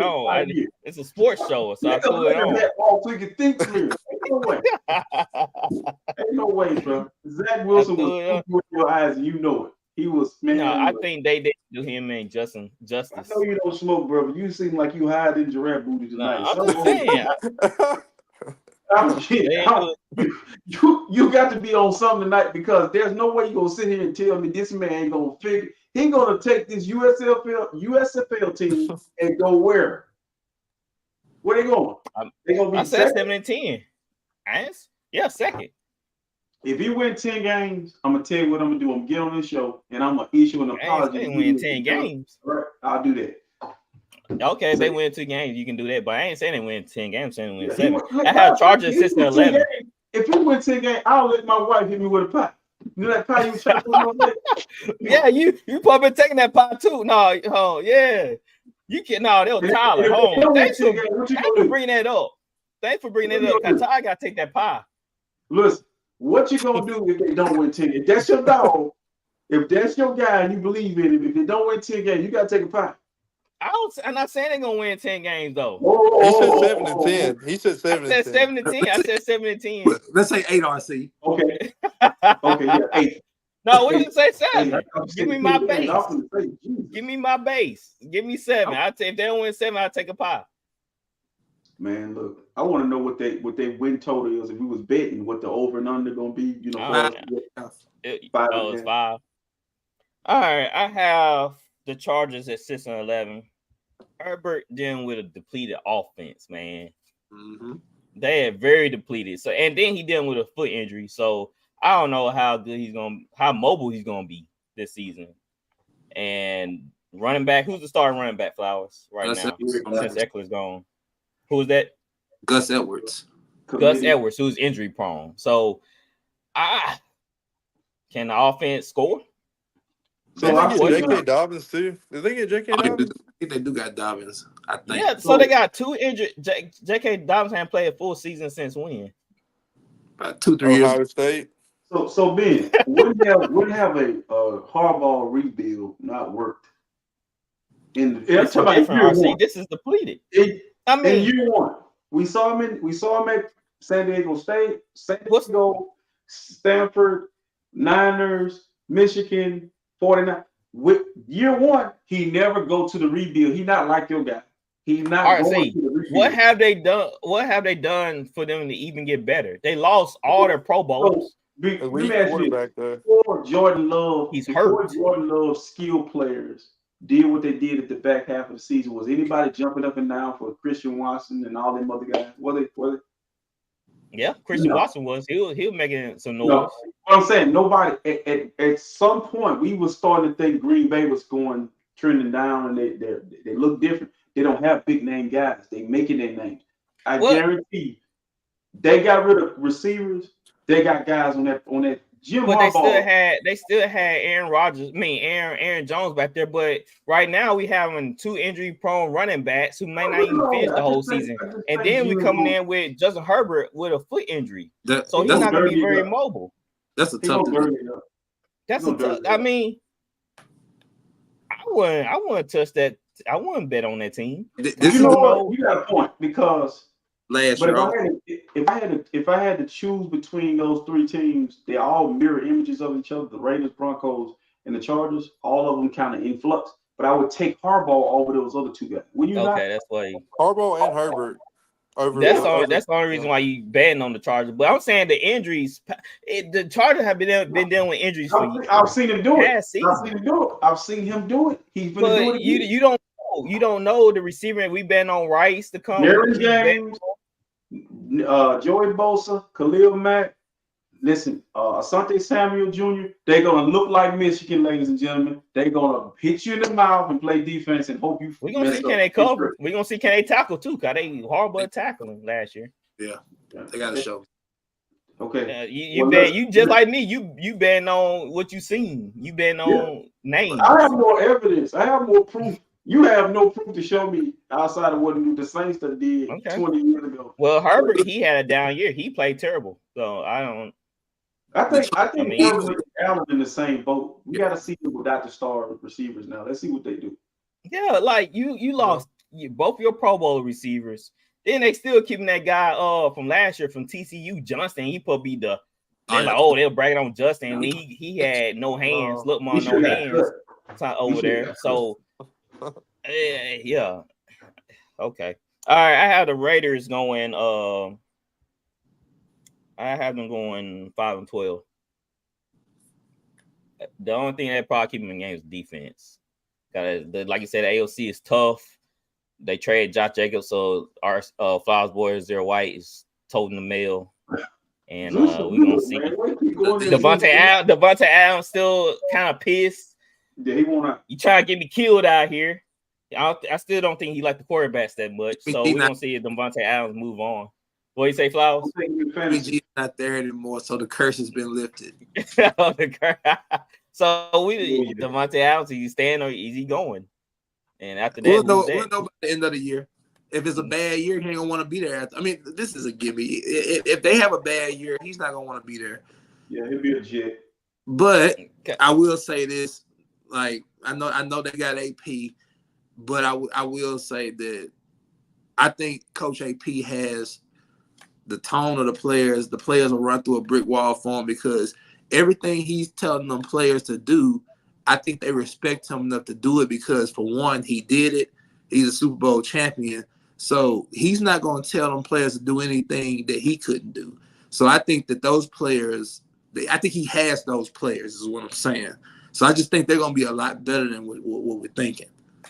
Right, but I was saying like the offense, man. It looked y'all talking about Denver's, but without Devontae Adams, I forgot they had Myers, Jacoby Myers, and Jalen Gutton, Brock Bowers from Bowers, and Michael yeah, Mayer. they had the 2 tight ends, Bowers and the other kid from Notre Dame, Michael Mayer. Yeah, Mayer. So they're gonna run a 2 tight end system pretty much, but we're gonna see if they can weapons. They got weapons. keep up. They got some weapons, man. Yeah, they got some weapons.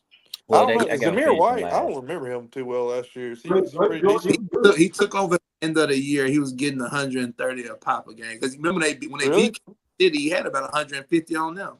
Oh, yeah, after Jacobs got hurt? Yeah. I mean, you can't go wrong with a Georgia running back. That's true. That is true. All right. That's it for the NFL. That's our teams. Home foul. You said the Raiders was what? I forgot to write this down. 9-8.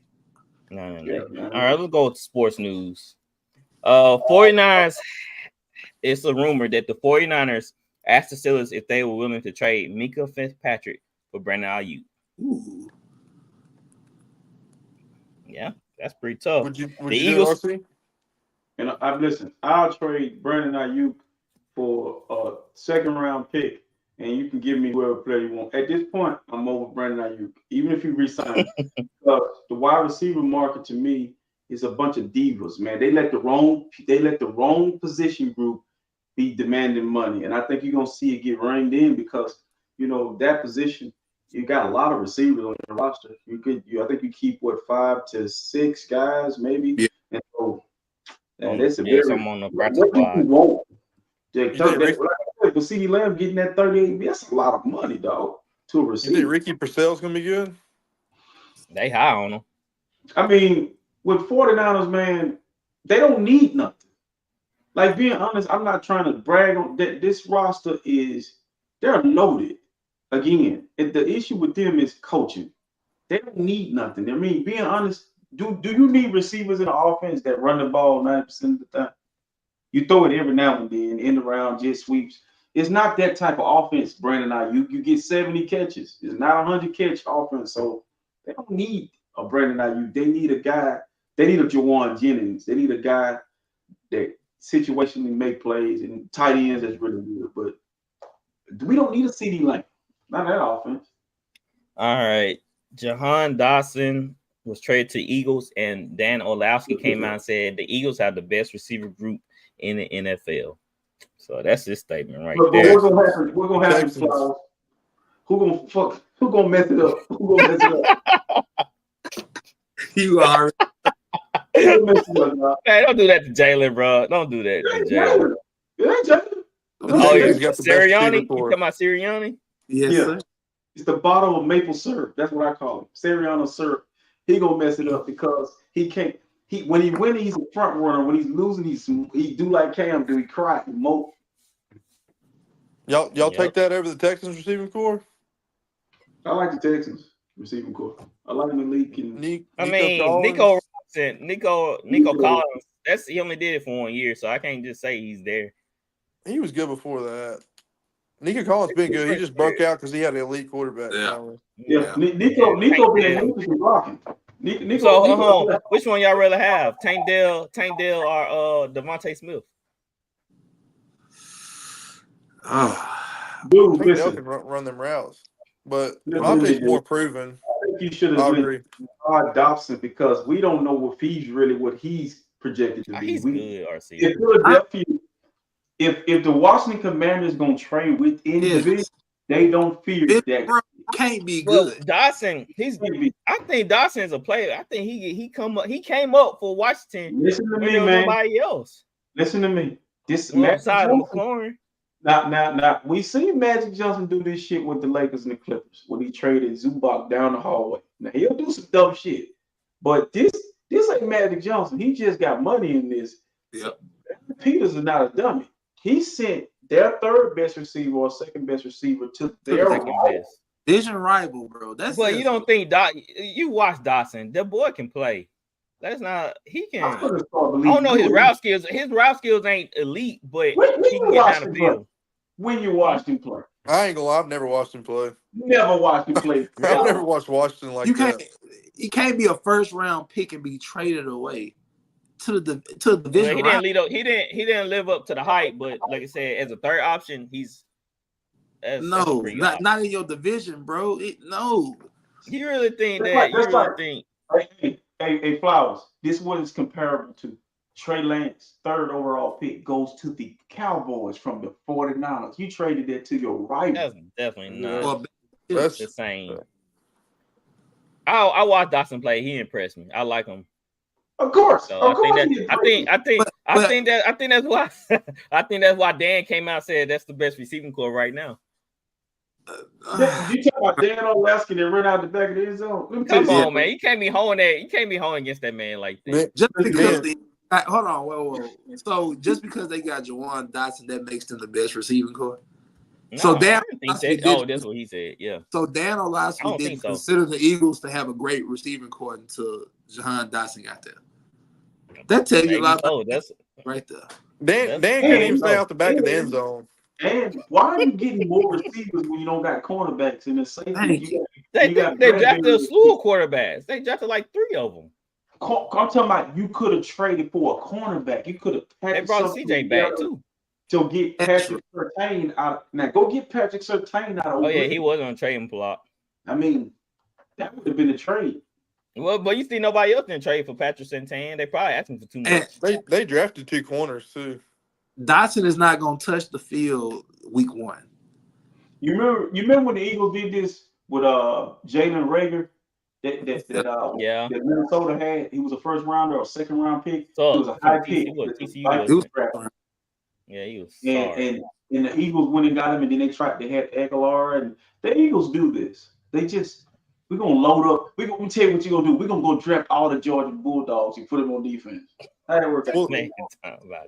Or didn't the Eagles draft Reagor though? The Eagles drafted Reagor. No, the Vikings drafted Reagor. No, they drafted Jefferson. Yeah, Vikings drafted. Eagles drafted Reagor. The Vikings right before the Vikings. Oh yeah, okay, yeah. That's right. DaRon Bland out for 6 to 8 weeks. That's a tough one right there. That is. Yeah, that's bad because they didn't sign Gilmore back. Should have. Wow. Nick Chubb is out for at least 4 games this upcoming season. Nick Chubb, I know you'll never see this, but maybe your daddy Bubba Chubb or somebody Chubb will see this. Sit your ass down. Bubba Chubb. Your legs are really doing this now, man. Come on, man. Don't no Nick Chubb slander on the show, bro. But listen, Chubb, I love Nick Chubb, but I'm terrified. I have PTSD watching Nick Chubb play football because I think every step is going to be the last one. I'm sick of seeing it. He has nothing else to prove. Please, bro, listen. Nick Chubb's injuries are terrifying. Go look at it. Yeah, the Georgia one. I don't know, man. Deshaun needs him. He's got to come back. Deshaun needs him. Deshaun needs a lot of things right now. So does Derek Carr, brother. I already know this guy would. So you the one in denial. I know this about my quarterback. Like I said, he's a 98 Honda Civic with an antique tag. I already know what I have. I got a bone to pick with Deshaun Watson. I stopped following Deshaun Watson because he's about the money now, dog. You see him on that guy. He got the glamour. I agree with that. I do agree with that. He's always posted up with his girl in like a different country. You taking pictures in the backseat of your car, man. I probably would too if I had a Rolls Royce. No, bro. You've been had a Rolls Royce though, Gary, for years now. You just like, hey, who took the picture? Like it just, dude, get back to football, man. They massage the clean out his ass. Like, yeah, I don't know. I just feel like at some point, get back to football. Get back to football. Right. Well, and I ain't gonna comment on what you just said. All right, Juju's going back to the Chiefs. Who signed today?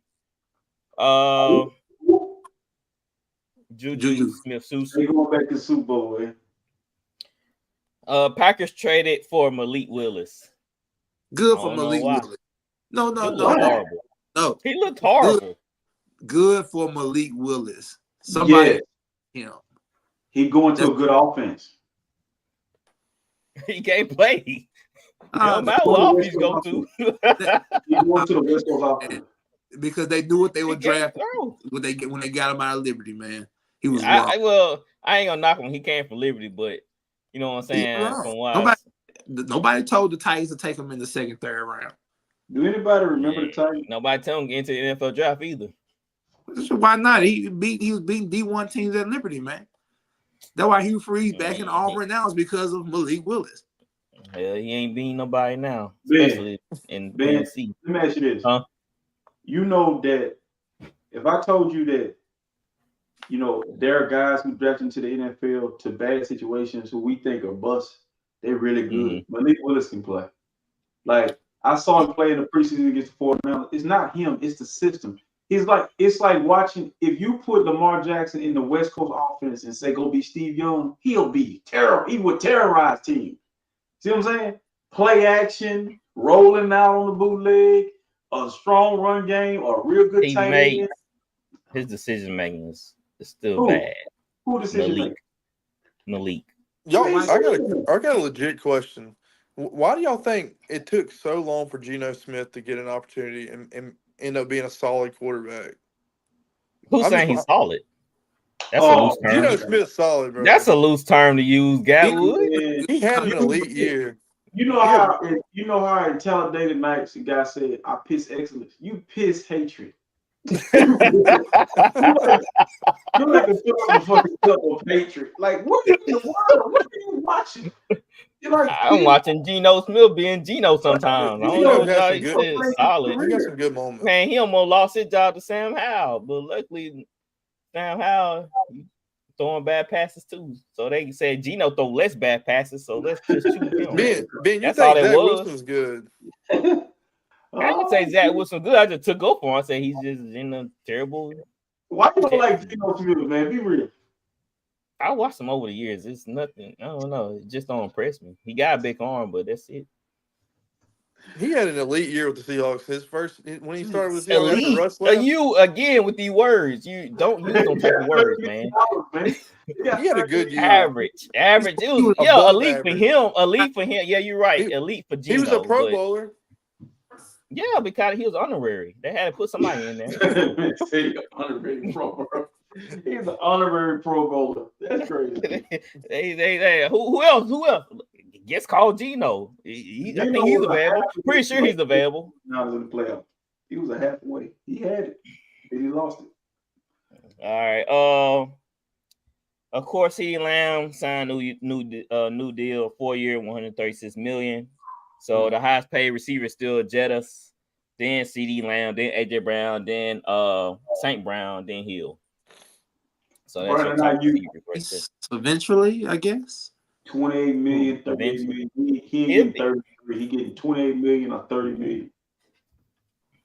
And I thought it was pretty interesting. The Giants do 0 passing touchdowns in the preseason. That's not a shot. Hey, I want to say this before we move on about the Giants. I haven't had a change of heart about the Giants, and let me tell you why. I think the Giants are going to be sneaky good in the NFC East because I watched Malik Neighbors. They got something brewing over there, man. And if Daniel Jones, this will be a make and break year for Daniel Jones. I think he's going to do well enough to get another contract, y'all. I think that defense is going to be pretty good. And I think that offense got enough skilled players for that division or the NFC to make some noise. I don't think Daniel Jones is bad. I think Daniel Jones, offensively, they have had trash offensive linemen and no skilled players. Malik Neighbors is really good. So I think they're going to be okay. You mustn't see that pick 60 through on their own 5-yard line. But listen, man, to be honest with you, that ball was behind him. I don't know what he was doing. That ball was terrible. But all things, you know, I'm a quarterback guy. I think quarterbacks be putting them Belichick disciples put quarterbacks in bad situations, man. That was a routine throw, though. I think someone throws a routine. Daniel Jones with the boy down. He still sucks. I think because sucks, RC he missed during the headlights. routine throws. Look at him. That's why I said about Brock Purdy. At least Brock Purdy made routine throws. Do y'all have this empathy or sympathy for guys getting hit too much? Look, I can go back to Derek Carr's brother, 20 years. He got his ass handed to him in Houston. You remember that? What? I mean, but the game though, see, once you develop them bad habits from getting hit and your decision is set, kind of hard. So, but when you use that same argument for Russell, I mean, he was getting hit and sacked constantly, but he was managed. That's the difference. You finna make my damn point. I'm just saying to use your point to prove my point. Russ took a beating in Seattle and rose up through all that bullcrap and still drug his team. Y'all want to say Daniel Jones took a beating and we're not. I just feel bad for guys being drafted to bad organization. And the Giants are one right now. They're trying to get it turned around. That's why I hope Jet Daniels is in a good situation in Washington, because you can derail what a kid could be. Like skill, them guys up front matter, Ben. Them linemen, they matter. Yeah, we could have said the same thing about like Matthew Stafford with the Lions, but he was still good. You said Brock Purdy made routine throws. Ain't that what he supposed to do? Yeah, I just said at least he made routine throws, but Daniel Jones be off target a lot. He's horrible. I can't stand him. I'm the biggest Daniel Jones hater. Dude. I do not like him. He's horrible. He have the nerve to take his shot at K. Adams. Like you better be taking shots to Malik Neighbors in the end zone. He still got 30 mil or 40 mil. He still got 30, 40 mil. He can take shots to whoever girl he wants. I said, what do you mean by taking shots at K. Adams? What do you mean? He was trying to work some magic on K. Adams. He can't even think about. I see some people do the same thing with Anthony Richardson, like the old Florida fans. I know Florida fans. I'm in a group chat with them. They don't give guys a chance. Nope. Throw him away. He was sorry. Listen. Florida was good when he was there. God, look, RC, we only got so many years on this earth, man. We don't have time for these guys to be around. It depends on who you get, who your mom and daddy is, who your people, who corralling you. You gotta think about it. If Drew Brees decides, look at this career trajectory. If Drew Brees says, I'm not going to Sean Payton, who was in his prime as a coach, and I'm gonna stay in San Diego or go to Miami. Go Miami. Mm-hmm. He's not even talking. We're not talking about Drew Brees. It's a breeze. You're not even talking about it.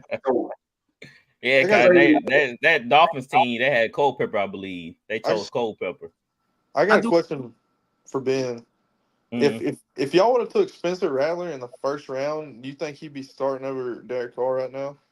Nah, because of the whole contract, you gotta play Derek Carr. I don't think they would set him on the bench. Now, if he was planning on, if Carr was on a 1-year deal, 2-year deal, then I would say he probably would have took the job away from him. I think they get rid of Derek Carr though. I'm disappointed in you, Ben, because I'm gonna tell you what.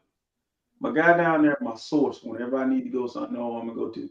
He broke this a month ago. Down there in the corner right there, Flowers broke this a month. You didn't even know he was on your team doing the damn thing. I remember when Flowers was already here, was talking about Spencer Rattler. You weren't talking about Spencer or Rattler. You weren't saying nothing. We already knew.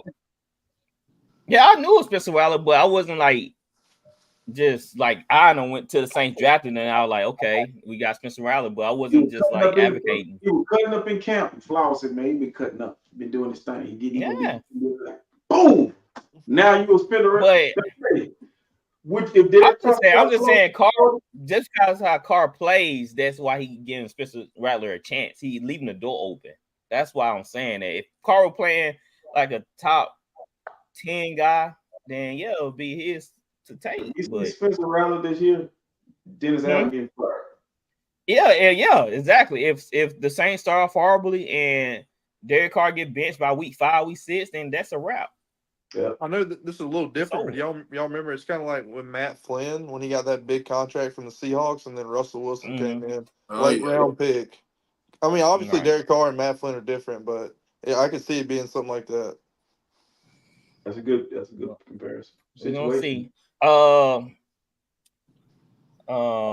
Jared Mayo came out and said that Drake May is the second best quarterback on the team. He came out and What? I don't know Yeah. about that. Wait a minute. so that So- means I think that means Jacoby Brissett is getting the nod. No. Not No Joe way. Milton. No Yep, way. that's what he No. came out and said. Gerard Mayo, I gotta disagree with you, sir. And I know you probably trying to protect Drake May from y'all. Y'all don't want to throw him out there too early, but the guy was the only quarterback y'all had that really moved the ball in the preseason. Bro, do you hear me? Wrong. So I don't know about that. But maybe he just, like I say, he just wants to protect Drake May and not throw him out to the wolves too early. It's that Patriots way. Because Bill To O'Brien me- did the same thing. Bill O'Brien did the same thing with Deshaun Watson. He put in Tom Savage for the first half of his rookie year, and that's the only half he played the whole year. All right. Let's go. Let's do scoreboard real quick, then we'll wrap up the show. Sports trivia time. Yes, sir. So the question, the trivia question of the day is, who has the most Hall of Famers? Is it A, Bears, B, Packers, Or is he? C, Giants, or D, Washington? I got this. All right, RC, since you got who do you have? Packers. Gotta be the Packers. So you going B. Mm-hmm. All right, what about you, Gatwood? Hold on, name them all again, real quick. It's B. A is Bears. B is Packers. C is Giants. D is Washington. I'm gonna go with the Packers too because they won the first two Super Bowls. They get further back, I feel like. Mm-hmm. All right, what about you, Flowers? Same here. I think it's the Packers. Because I'm just thinking, when the last time the Bears had a Hall of Famer? Or the Giants. Well, the last one was this year. Devin Hester, yeah. Devin Hester and Peppers. Peppers played for the Bears. Did he I think he went. I think he went as a Panther. Yeah. So y'all are wrong. Really? It was the Bears. Really? I get from that that defense they had. They probably had a bunch of. They had 39 I mean, Hall of Famers. It's got to be close because Packers have 38. Yeah. Bears have 39. after the 80s, the Bears ain't got nobody in there because the Packers from the 50s to the 70s. But when the last Packers Hall of Famer? What, Brett Favre? Or Is he in the Hall? So that's a long time ago. If he went in as a Packer, but I doubt he did. But that's crazy that the Bears got him by the edge like that because, like Gatwood said, they had the first Super Bowl. Who are in the They got you look at all the Bears. Look at the 80s. Like almost the whole team from the 80s are in the 85 Bears, and then you got in the Hall of Fame. I would have thought if you would have done multiple choice, I was going to think it'd have been like the Steelers or something with all them. I think Steelers in there. I think I had every team numbers, but I think it was Bears number 1, then Packers. Then I want to say it was the Washington or the Cowboys third. I can't remember. Packers third. It was Packers third. Oh, here it is. Yeah, I found it. Bears has 39. There's Packers at 34. Then Cowboys at 32. So that's how it went. Really? And then what? Yeah, it says Steelers 30, and then Niners 30. You got Dick The Steelers. Sales and all those. Okay, here's the full list. What they did: 10. Cowboys at 32, Giants at 32, Washington at 32, Steelers at 30, 49ers at 31, since they got Patrick Willis, Rams at 27, Raiders at 25, Chiefs at 25. We're gonna wrap that up though. We finna wrap that up in a little bit. Now you're gonna see a Niner going probably. That's crazy though. The Bears got it all in probably in the 80s. I thought the Bears were second. I ain't think they were first. I thought they were close. They just had one Bear go in, so that probably gave them the edge. It was this year. But you think about the Bears, and you say in the early 2000. Urlacher's the only one. Urlacher. Lance Lance Briggs Briggs. He make it? didn't get in? I don't think so. What about Charles Tillman? He make it? No. Yes, I think Charles Tillman did make I it. think Peanut. No, not in. Yeah, he did a couple years ago. No, he didn't. He's I can not look. in. Oh, he did. Nope. Forte is not in either, is he? No. Like, who the hell they put in besides Briggs? I mean, Briggs is not in. No. So, Like Urlacher and Devin Hester. That's it. Yeah, that's it. Rick Grossman made it. Matt Mann made it. I was just playing. didn't make it, no sir. Yeah, I was just playing. All right, we are brought to you by us, man. We got college football going on. We have WNBA, Major League Baseball. It's time to get some money, right? Mm-hmm. Let's do this. Let's do this. Let's fatten our pockets this year. Thursday night. Y'all tune into the show. We do our player props, man. We do our bet slips and everything. So tune in and win some money this week. We ain't like the other guys, man. We'll make y'all pay for a subscription. Not yet. Not yet, per Flowers. So get it while it's free now. So tune in, so listen to our bets and win money with us. And of course, we were brought to you by LoccTocc. It's a player bet community. It's a bet community where we share our picks of what the games are and how much to bet. Plus sits, minus sits, whatever, who to bet on. So join LoccTocc. Is in the Android and Apple store. So guys, man, great show, man. When the NFL season started, we'll be going to 2. I think we have a pretty good rotation here where we can rotate guys in and out. We have something going on. Guys, my kids play sports, so I don't know if I can always do it on Thursday nights. Anyway, thank y'all for joining. We love the support, man. Bringing back fan post 2. That way y'all can ask us questions. Like you saw in the guys in the chat, y'all can put y'all questions in the chat and we can read them on the show and everything. We appreciate y'all. All right, guys. Any final words? Well, it's been good, man. I enjoyed it. It's a good show. Good show. Since the season started, I got something real quick.